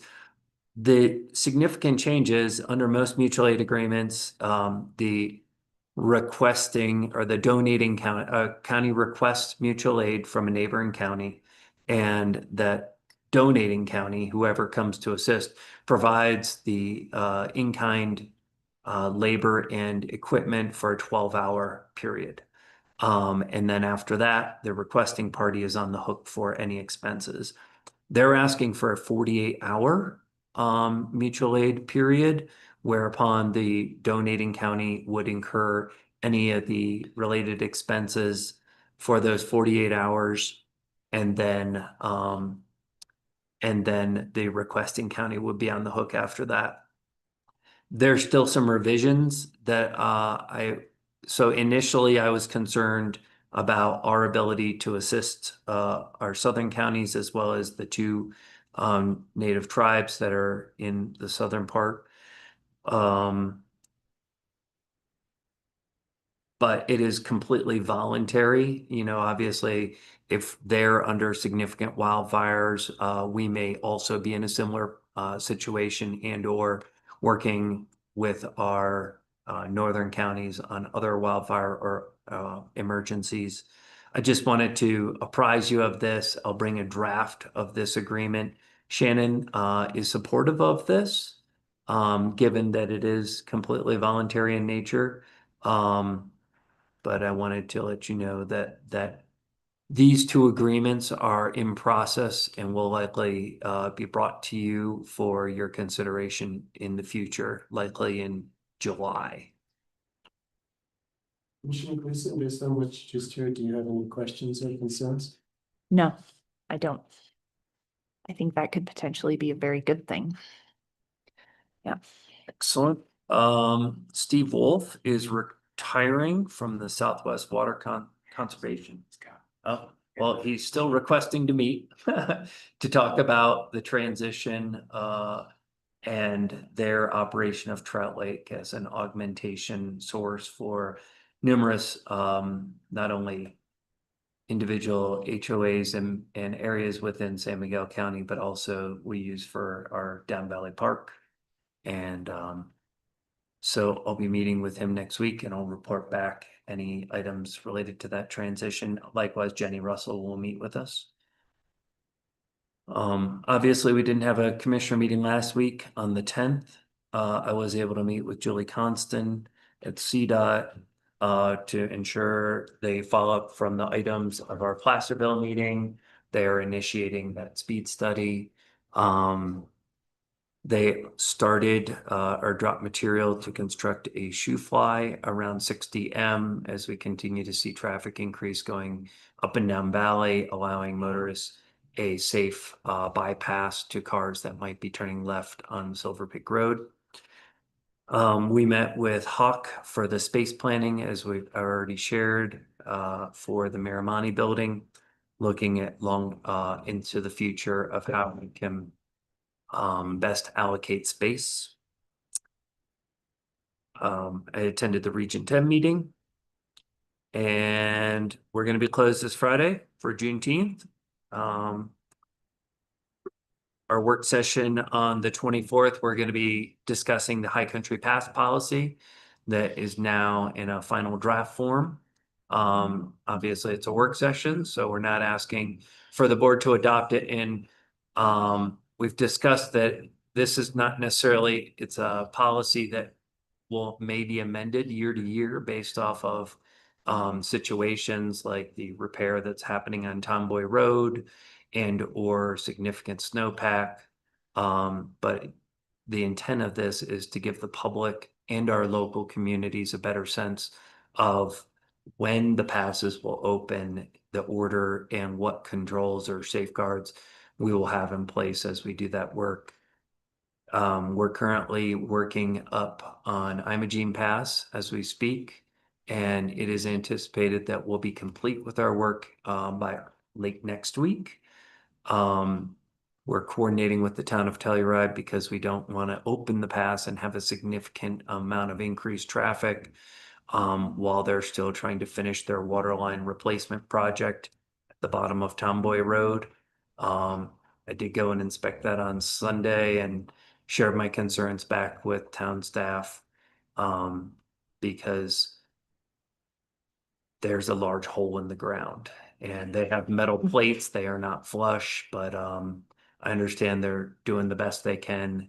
But we're gonna make sure that we have that area more secure and safe for the public before we open Imogene Pass.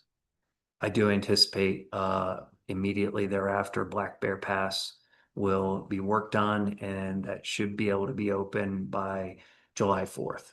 So we're excited about that. It's been many years since we've had that open by the 4th of July.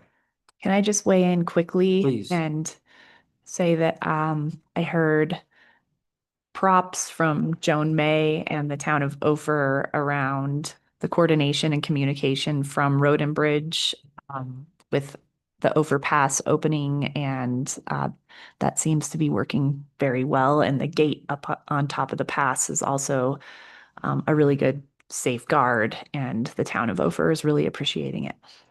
That's excellent to hear. It's also helping environmentally, because previously without that gate, we were having folks come over the other side from San Juan County and then arrive at our closed gate at the town of Ophir and then cutting trees or going into areas that they should not be driving to get around it. So I'm glad that the solution that was put into place is working. Speaking of Road and Bridge, we're going to be conducting our first round of interviews for our East End supervisor position next week. And that position does not close until this Friday. So we're hopeful that we'll continue to get applications. We currently have 3 interviews set for next week. And well, very excited to see that position get filled, and thankful to Alan Hatfield for stepping up and working out of the East End for this time frame until we have a new supervisor in place. And after that, work session on the 24th, we'll be back to a regular meeting on July 1st. We'll miss you, Commissioner Gleason, but be excited to see you the following week. That's all I have. Do you have any questions for me? Thank you, Mike. Any questions? Can I request like a 3-minute bio break before we jump into human services? Yes, you may. Okay, thanks. All right, we're going to recess. It's 11:05. Let's say 11:10. Let's go with 5.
Oh, Right.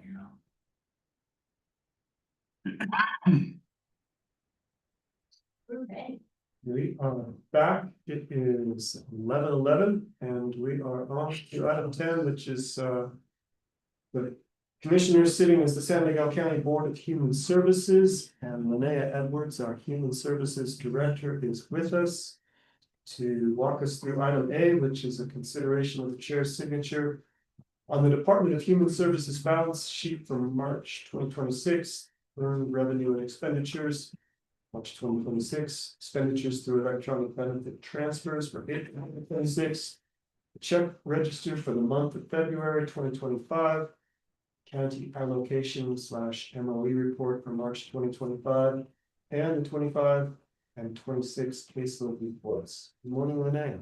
Good morning, commissioners. Would have liked to be with you guys this morning, but had a state audit in Uray County this morning, so I am here virtually. Yes, so our ballot, all of our expenditures and financials are there for you guys to review. We are keeping a close look out on what closeout will look like for us as we move closer to the end of our fiscal year, specifically our CCAP allocation, as we have had lots of conversations around childcare and what that looks like in our over expenditure. With conversation with the state, I do believe that we will be made whole both through some savings in TANF and close out from the state in our CCAP funding this year. So that is for this year, and plan to get on your work session agenda to discuss CCAP moving forward. But that's kind of our biggest concern as far as fiscal and what it looks like moving forward right now. Thanks, Linnea. I see those numbers and agree that they are concerning. I'm glad that we seem to have state backup for this year and look forward to that conversation about the future. Ditto. Are there other items in the report that you'd like to draw our attention to? Not necessarily in our financials. Do you guys want to approve the financials and the caseloads all together? We often do. Let's go to caseloads. So in caseloads, we are kind of staying steady. Haven't seen a whole lot of shift, which is what I was expecting as we moved into the summer. So not huge drops in our Medicaid, which was my biggest concern. We do have some things that will start happening in the beginning of October in regard to non-citizen certifications on Medicaid, as rules roll out after HR 1 was approved. So those will start on non-citizen Medicaid in October, and then we will have our 6-month redeterminations for Medicaid and our work requirements for Medicaid beginning in January of 2027.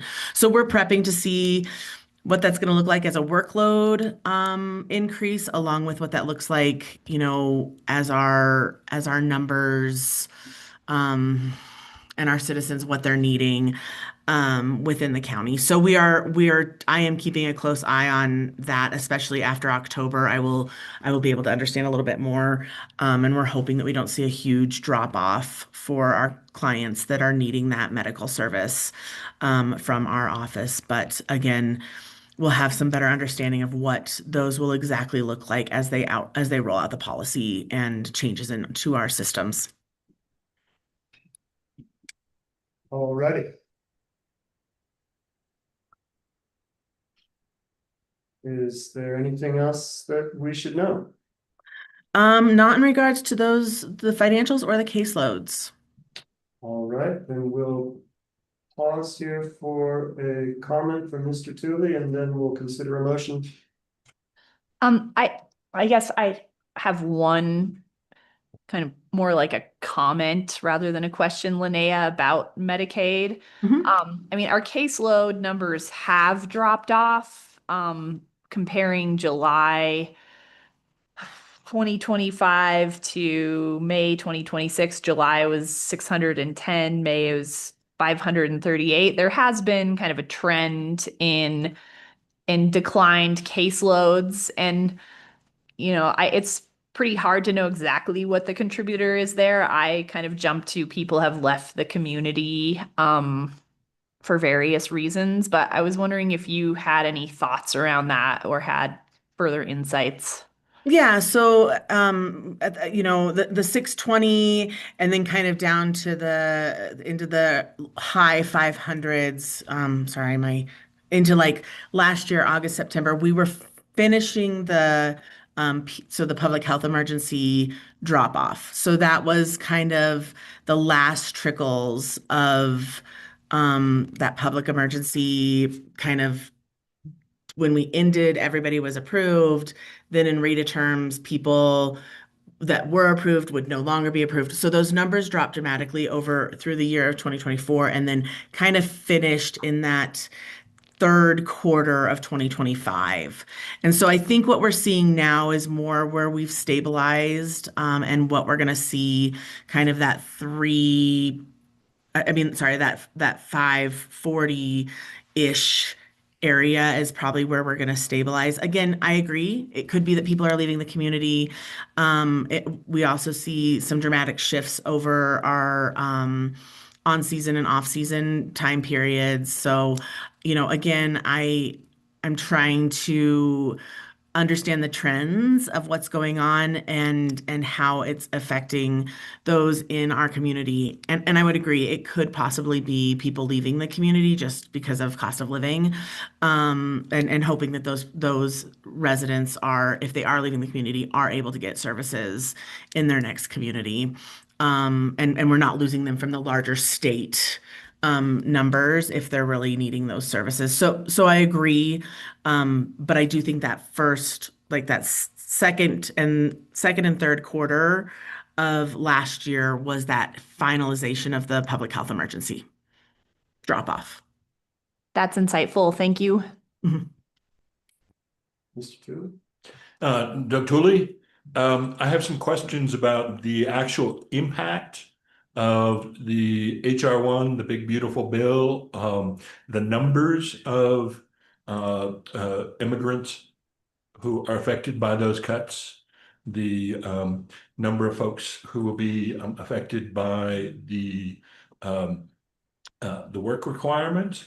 And I guess within the immigrant community, do we have any immigrants who are in severe medical conditions? I'm not sure how you would frame that question.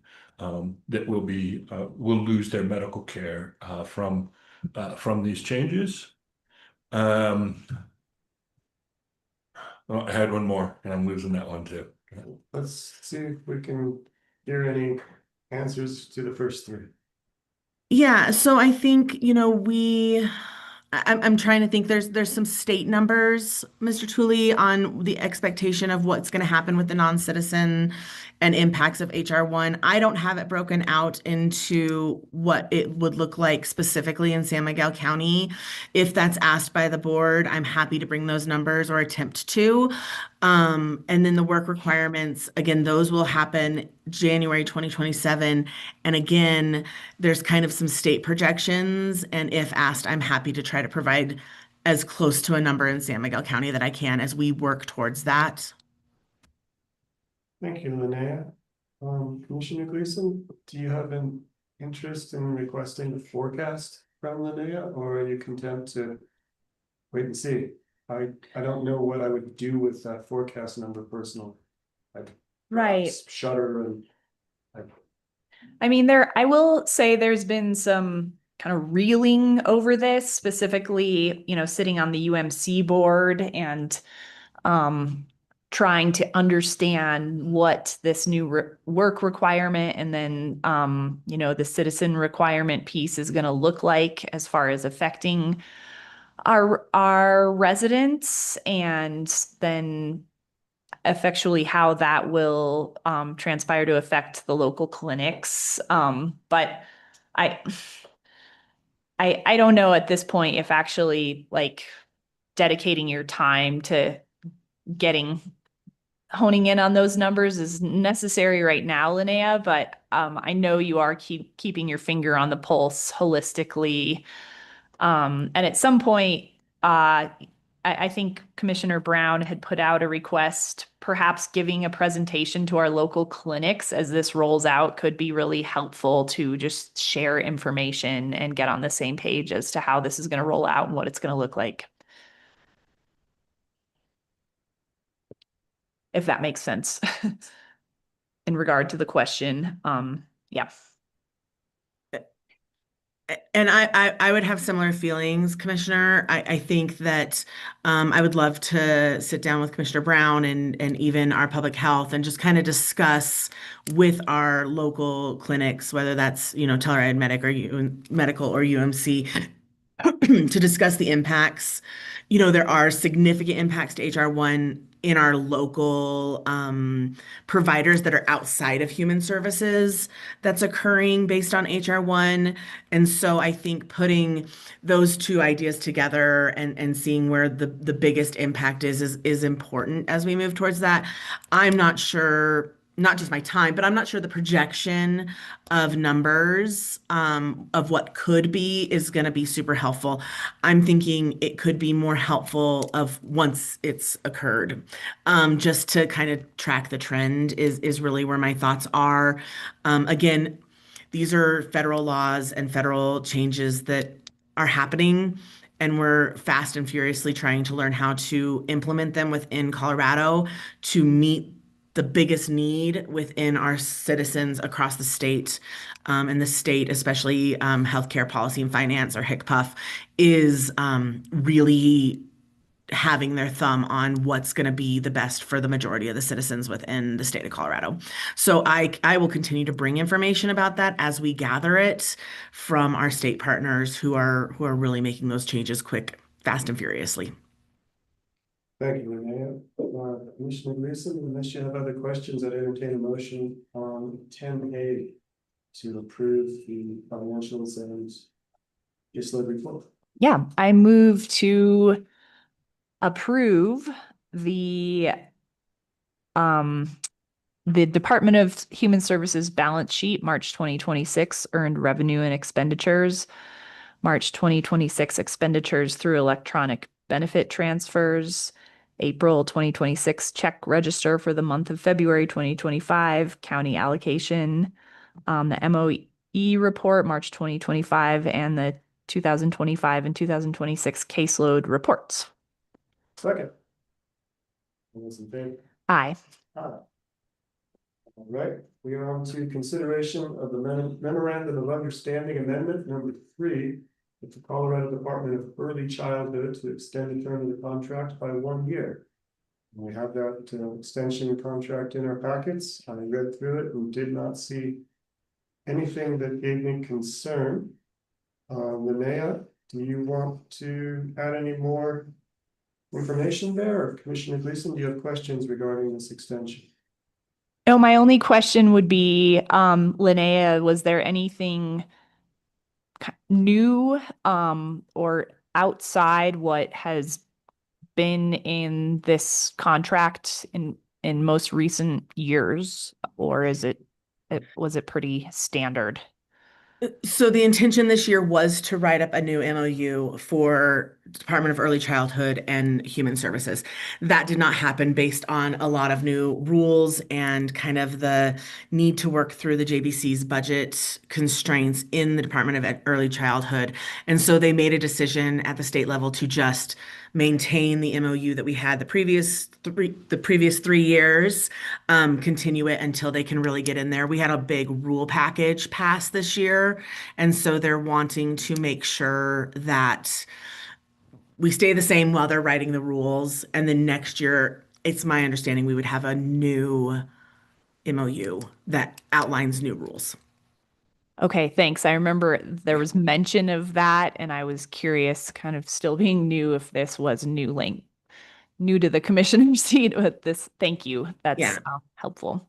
And so kind of in relation to this, Commissioner Waring, is this is one of those MOUs that the state processes through DocuSign.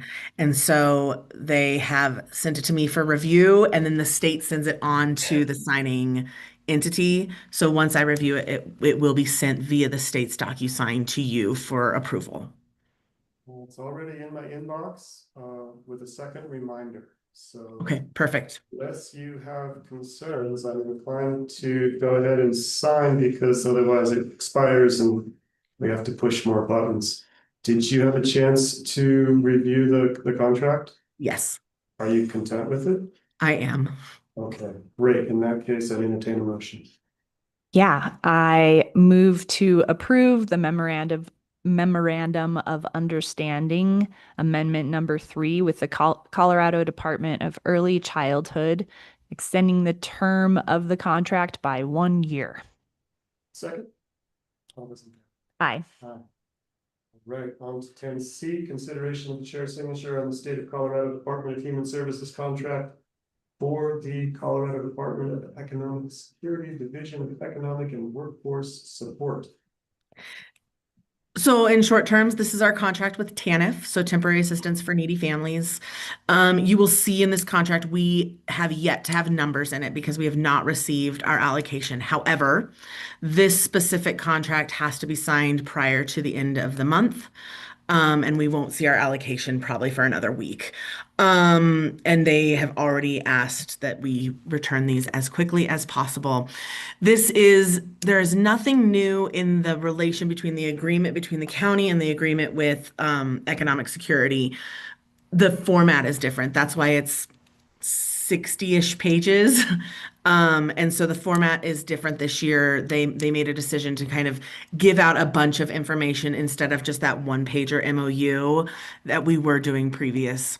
We did have this reviewed by Mara, and it kind of falls in the same vein as the CCAP one. I'm not concerned about this. I think there have been changes in TANF this year that I'm aware of, in allocation and floor, and we will see some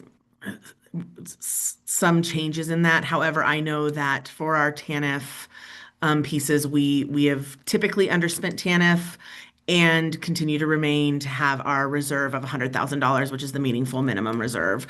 And that will not be, those reserves for TANF and those underspendage of TANF is what we utilize to help with CCAP historically. So keeping my eye on those changes and how much they'll affect us, but I'm not seeing a ton based on the size of our county and our previous uses of the allocation.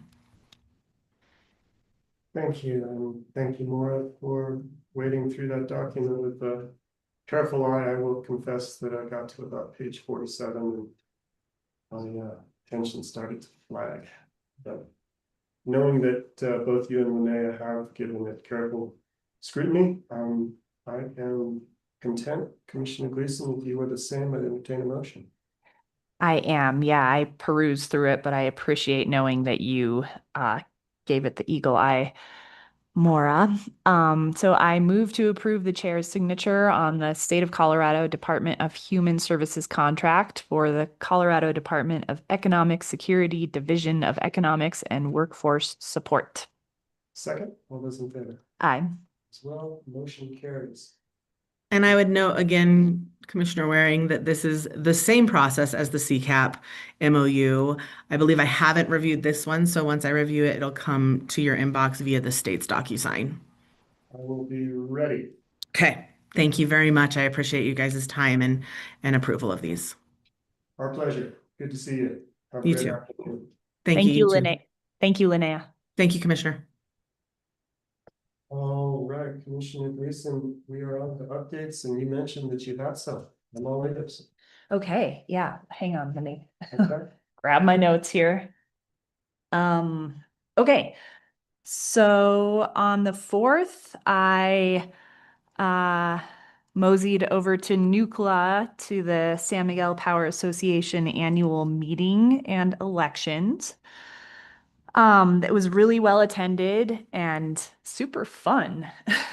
I sat with Ouray County Commissioner Jake Neese during the presentations and raffle, and we both were, furiously taking notes with all the information being shared by the CEO, Brad Zaporsky, and their board. There was a lot of discussion around data centers popping up throughout the West, and I would say really palpable concern among the constituents around data centers specifically. Mr. Zaporski talked about hyperscalers, which by definition is data centers that are requiring 80 megawatts or more to power these centers. And the big question being posed at the state level and in states like Wyoming that are being really targeted currently for data center siting is should hyperscalers be allowed to come in and produce their own power? And what does that look like for the grid? And a lot of, power cooperatives are wrestling with all of this currently. Currently, certificate service territory protects us. But I'm certainly, after everything that I learned there, gonna keep my finger on this pulse specifically to see what is, happening at the state level around data centers and regulation. And, it's a big issue that our power cooperatives are really wrestling with. Can I ask? Yeah. Question, I don't know the term certificate service territory, what is that? I can't say I'm an expert. I was, like I said, furiously taking notes. But here, hang tight. So I understand all the words in isolation. It's Mhm. together that throws me off. right. So the certificates service territory,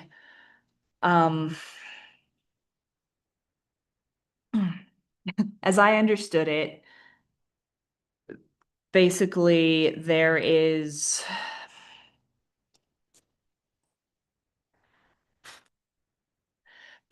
certain like how do I like islands of power transmission, right? And that is currently kind of spoken for, the power being generated. And so like, for instance, a data center can't come in and even get approved and say, well, like, we're swallowing up this amount of power being generated. And so the certificate service territory, I think, protects the community currently with the power and the cooperative with power being generated. But that could be challenged. That is my understanding. I might be incorrect about that, but that's kind of what I gathered there. And I'm going to dig in more and try to understand more thoroughly because, yeah. To me, like what Jared was saying about any new development needs to be able to prove access to existing water. Sure. This, if I convert the word water to electricity, is kind of the same thing. Yeah. You can't show that you have access to electricity, then you can't build. Sure. But as I understand it, in states like Wyoming, it's being challenged. Got it. Yeah. So Okay, to thank be you. continued. Yeah. Yeah. With priority access to workforce, excuse me. Right. Yeah, always. Another thing that Sampa and Tri-State is navigating is radial transmission lines have been socialized for years, like what going way back.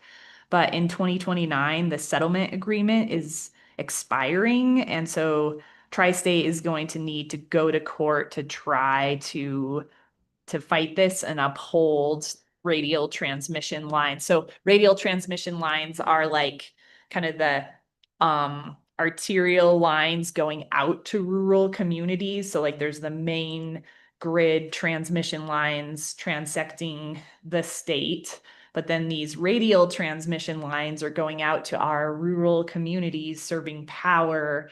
And that is currently kind of like a socialized utility, but in 2029 that is expired. And what might happen if the cooperatives can't fight this, then that the cost of that those transmission lines, maintaining them and all the costs that come into that part of the utility would fall on the cooperatives, and that would basically skyrocket energy costs, electricity costs for the members of the cooperatives. So big deal for the potential future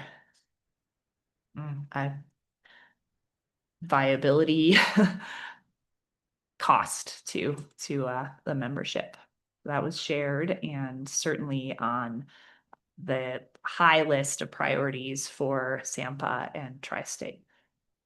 Did they go before the PUC to discuss that, or is that a court issue, or do you know? It's a court issue. Yeah. Yeah. So state Supreme Court, I believe, is where that would land. Yeah. Yeah, there were, let's see, we have a new District 3 representative that was elected. Joanna Yonder will be representing District 3, which includes Norwood, Down Valley, and then Rico communities. So Dave Alexander has sat in that seat for, I believe, 16 years and served for a very long time. But Joanna Yonder was elected. So we have a new representative there. Yeah, learned also a few little tidbits. For instance, 52% of Sampa is currently powered by renewable energy, and Tri-State is on track to supply 70% of its energy through renewable sources by 2030. Yeah. And that was the first time in a while the annual meeting was held in Nukla, and I would say it was very well attended. Moving on, there was a San Miguel Watershed Coalition officers meeting. I am the treasurer for that board right now. And we were really just honing in on hurdles that we need to overcome to see the Reed Chatfield project through, which is the Reed Chatfield project was recently, this was mentioned at the 5 county commissioner roundtable meeting. There was CDS funding allocated to this project. I think Hickenlooper's office prioritized this, and it is a twofold project. One, it would create a safe passage through the Lowhead Dam there. It is in the reaches of the river upstream of the town of Natarita.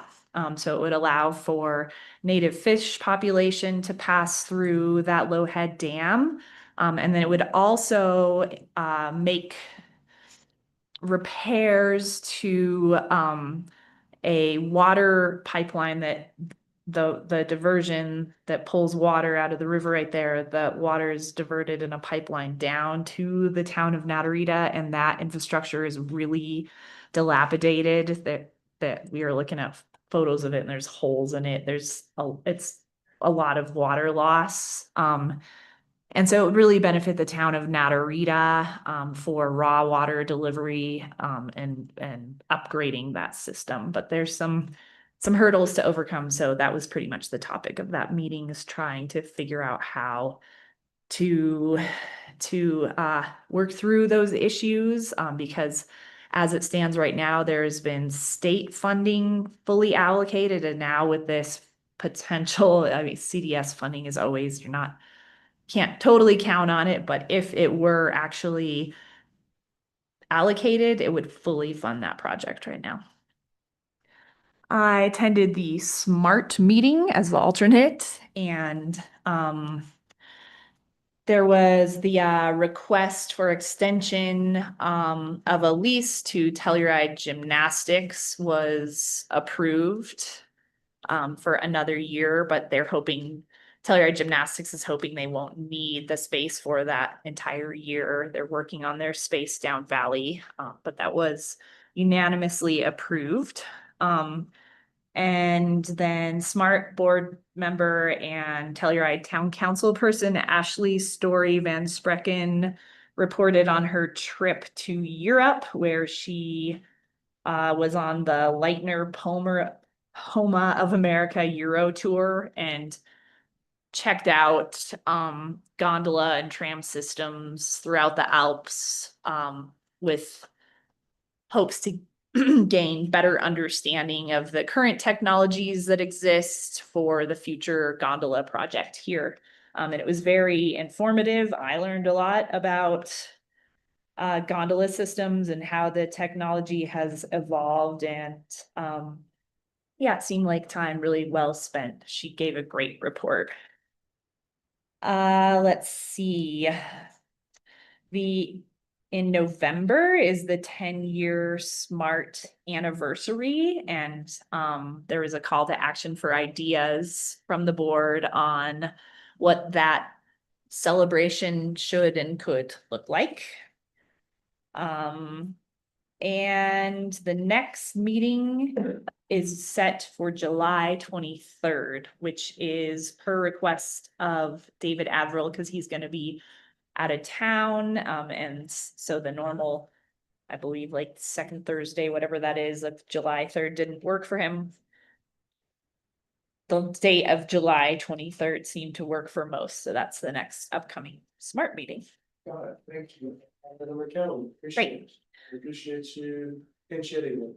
Yeah, I always learn something. It's great. Attended now I am sitting on the Norwood Food Security Committee, which is kind of umbrellaed under the Fresh Foundation. And that committee is currently working on a regional food pantry survey that we will be circulating most likely the end of July.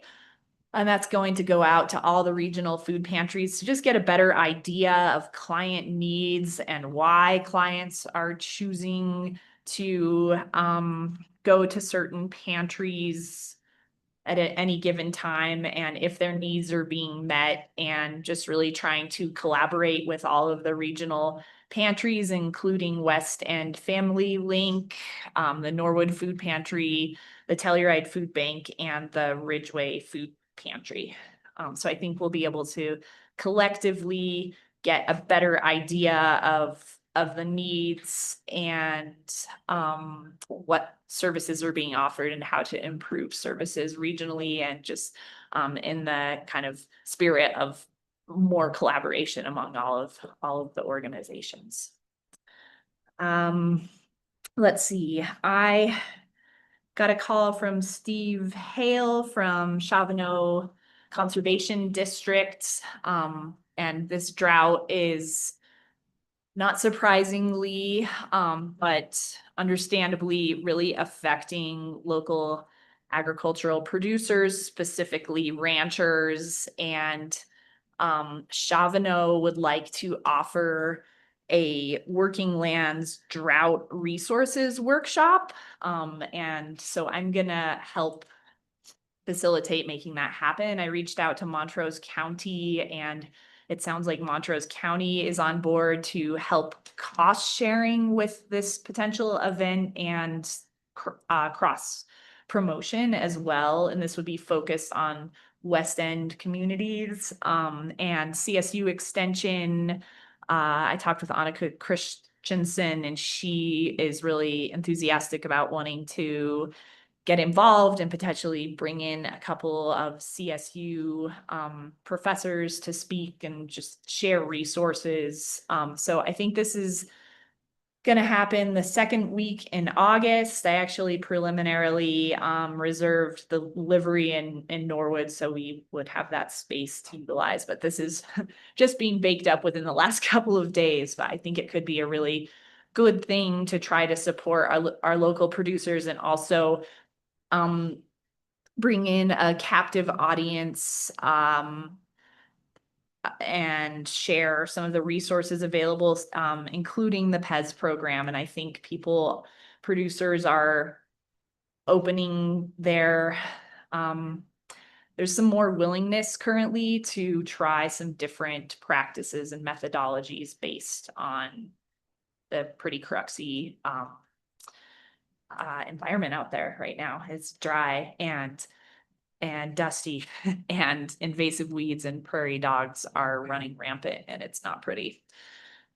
And finally, the Dark Sky Reserve designation, Star and I have been working and have identified that to help get this through the finish line, we are going to form a subcommittee under the Recreation Coalition or Recreation Roundtable, meetings, because all the players are already there. The towns of Telluride, Mountain Village, the BLM, the US Forest Service. So we are going to form like a subcommittee under the Recreation Coalition to help with facilitation to get the work done, to get this designation hopefully through the finish line. And board members of the Western Slope Dark Sky Coalition are going to participate in on this committee. And I think this collaboration is going to help kind of answer some unanswered questions and bring all the key players together to get this done. So thanks to Star, she is kind of taking the lead on bringing all those folks together. And so there will be a meeting on June 25th, recreation roundtable meeting, and there will be a portion of that meeting dedicated to this topic. Great. Did you found an avenue to get all those entities in one place? Get that out. Yeah, I'm motivated. I think it's a really good thing. And I've identified some areas where they could use some help. So I think this will hopefully be that. Thanks, Commissioner. Yeah. While you were attending all those meetings, I was at the UCC4CA annual meeting. Like the Watershed Coalition in so many 10 years of existence in climate advocacy, state level. We elected new board members and we revised our policy statement down from 5 pages to 2, which was a great and challenging exercise with 49 members, but we managed to find consensus. That's how that organization works. Also on the way, I gave Gavin Chris Holstrom, previous county commissioner, a call on her birthday, checked in, and Chris is doing really well in Oregon and sends us all the best. Awesome. With that, do you have any attorney matters for? Do not. In that case, I entertain a motion to adjourn. So moved. Second, we are calling the vote. Aye. All right, well, let's get adjourned at 10:49. I'm sorry.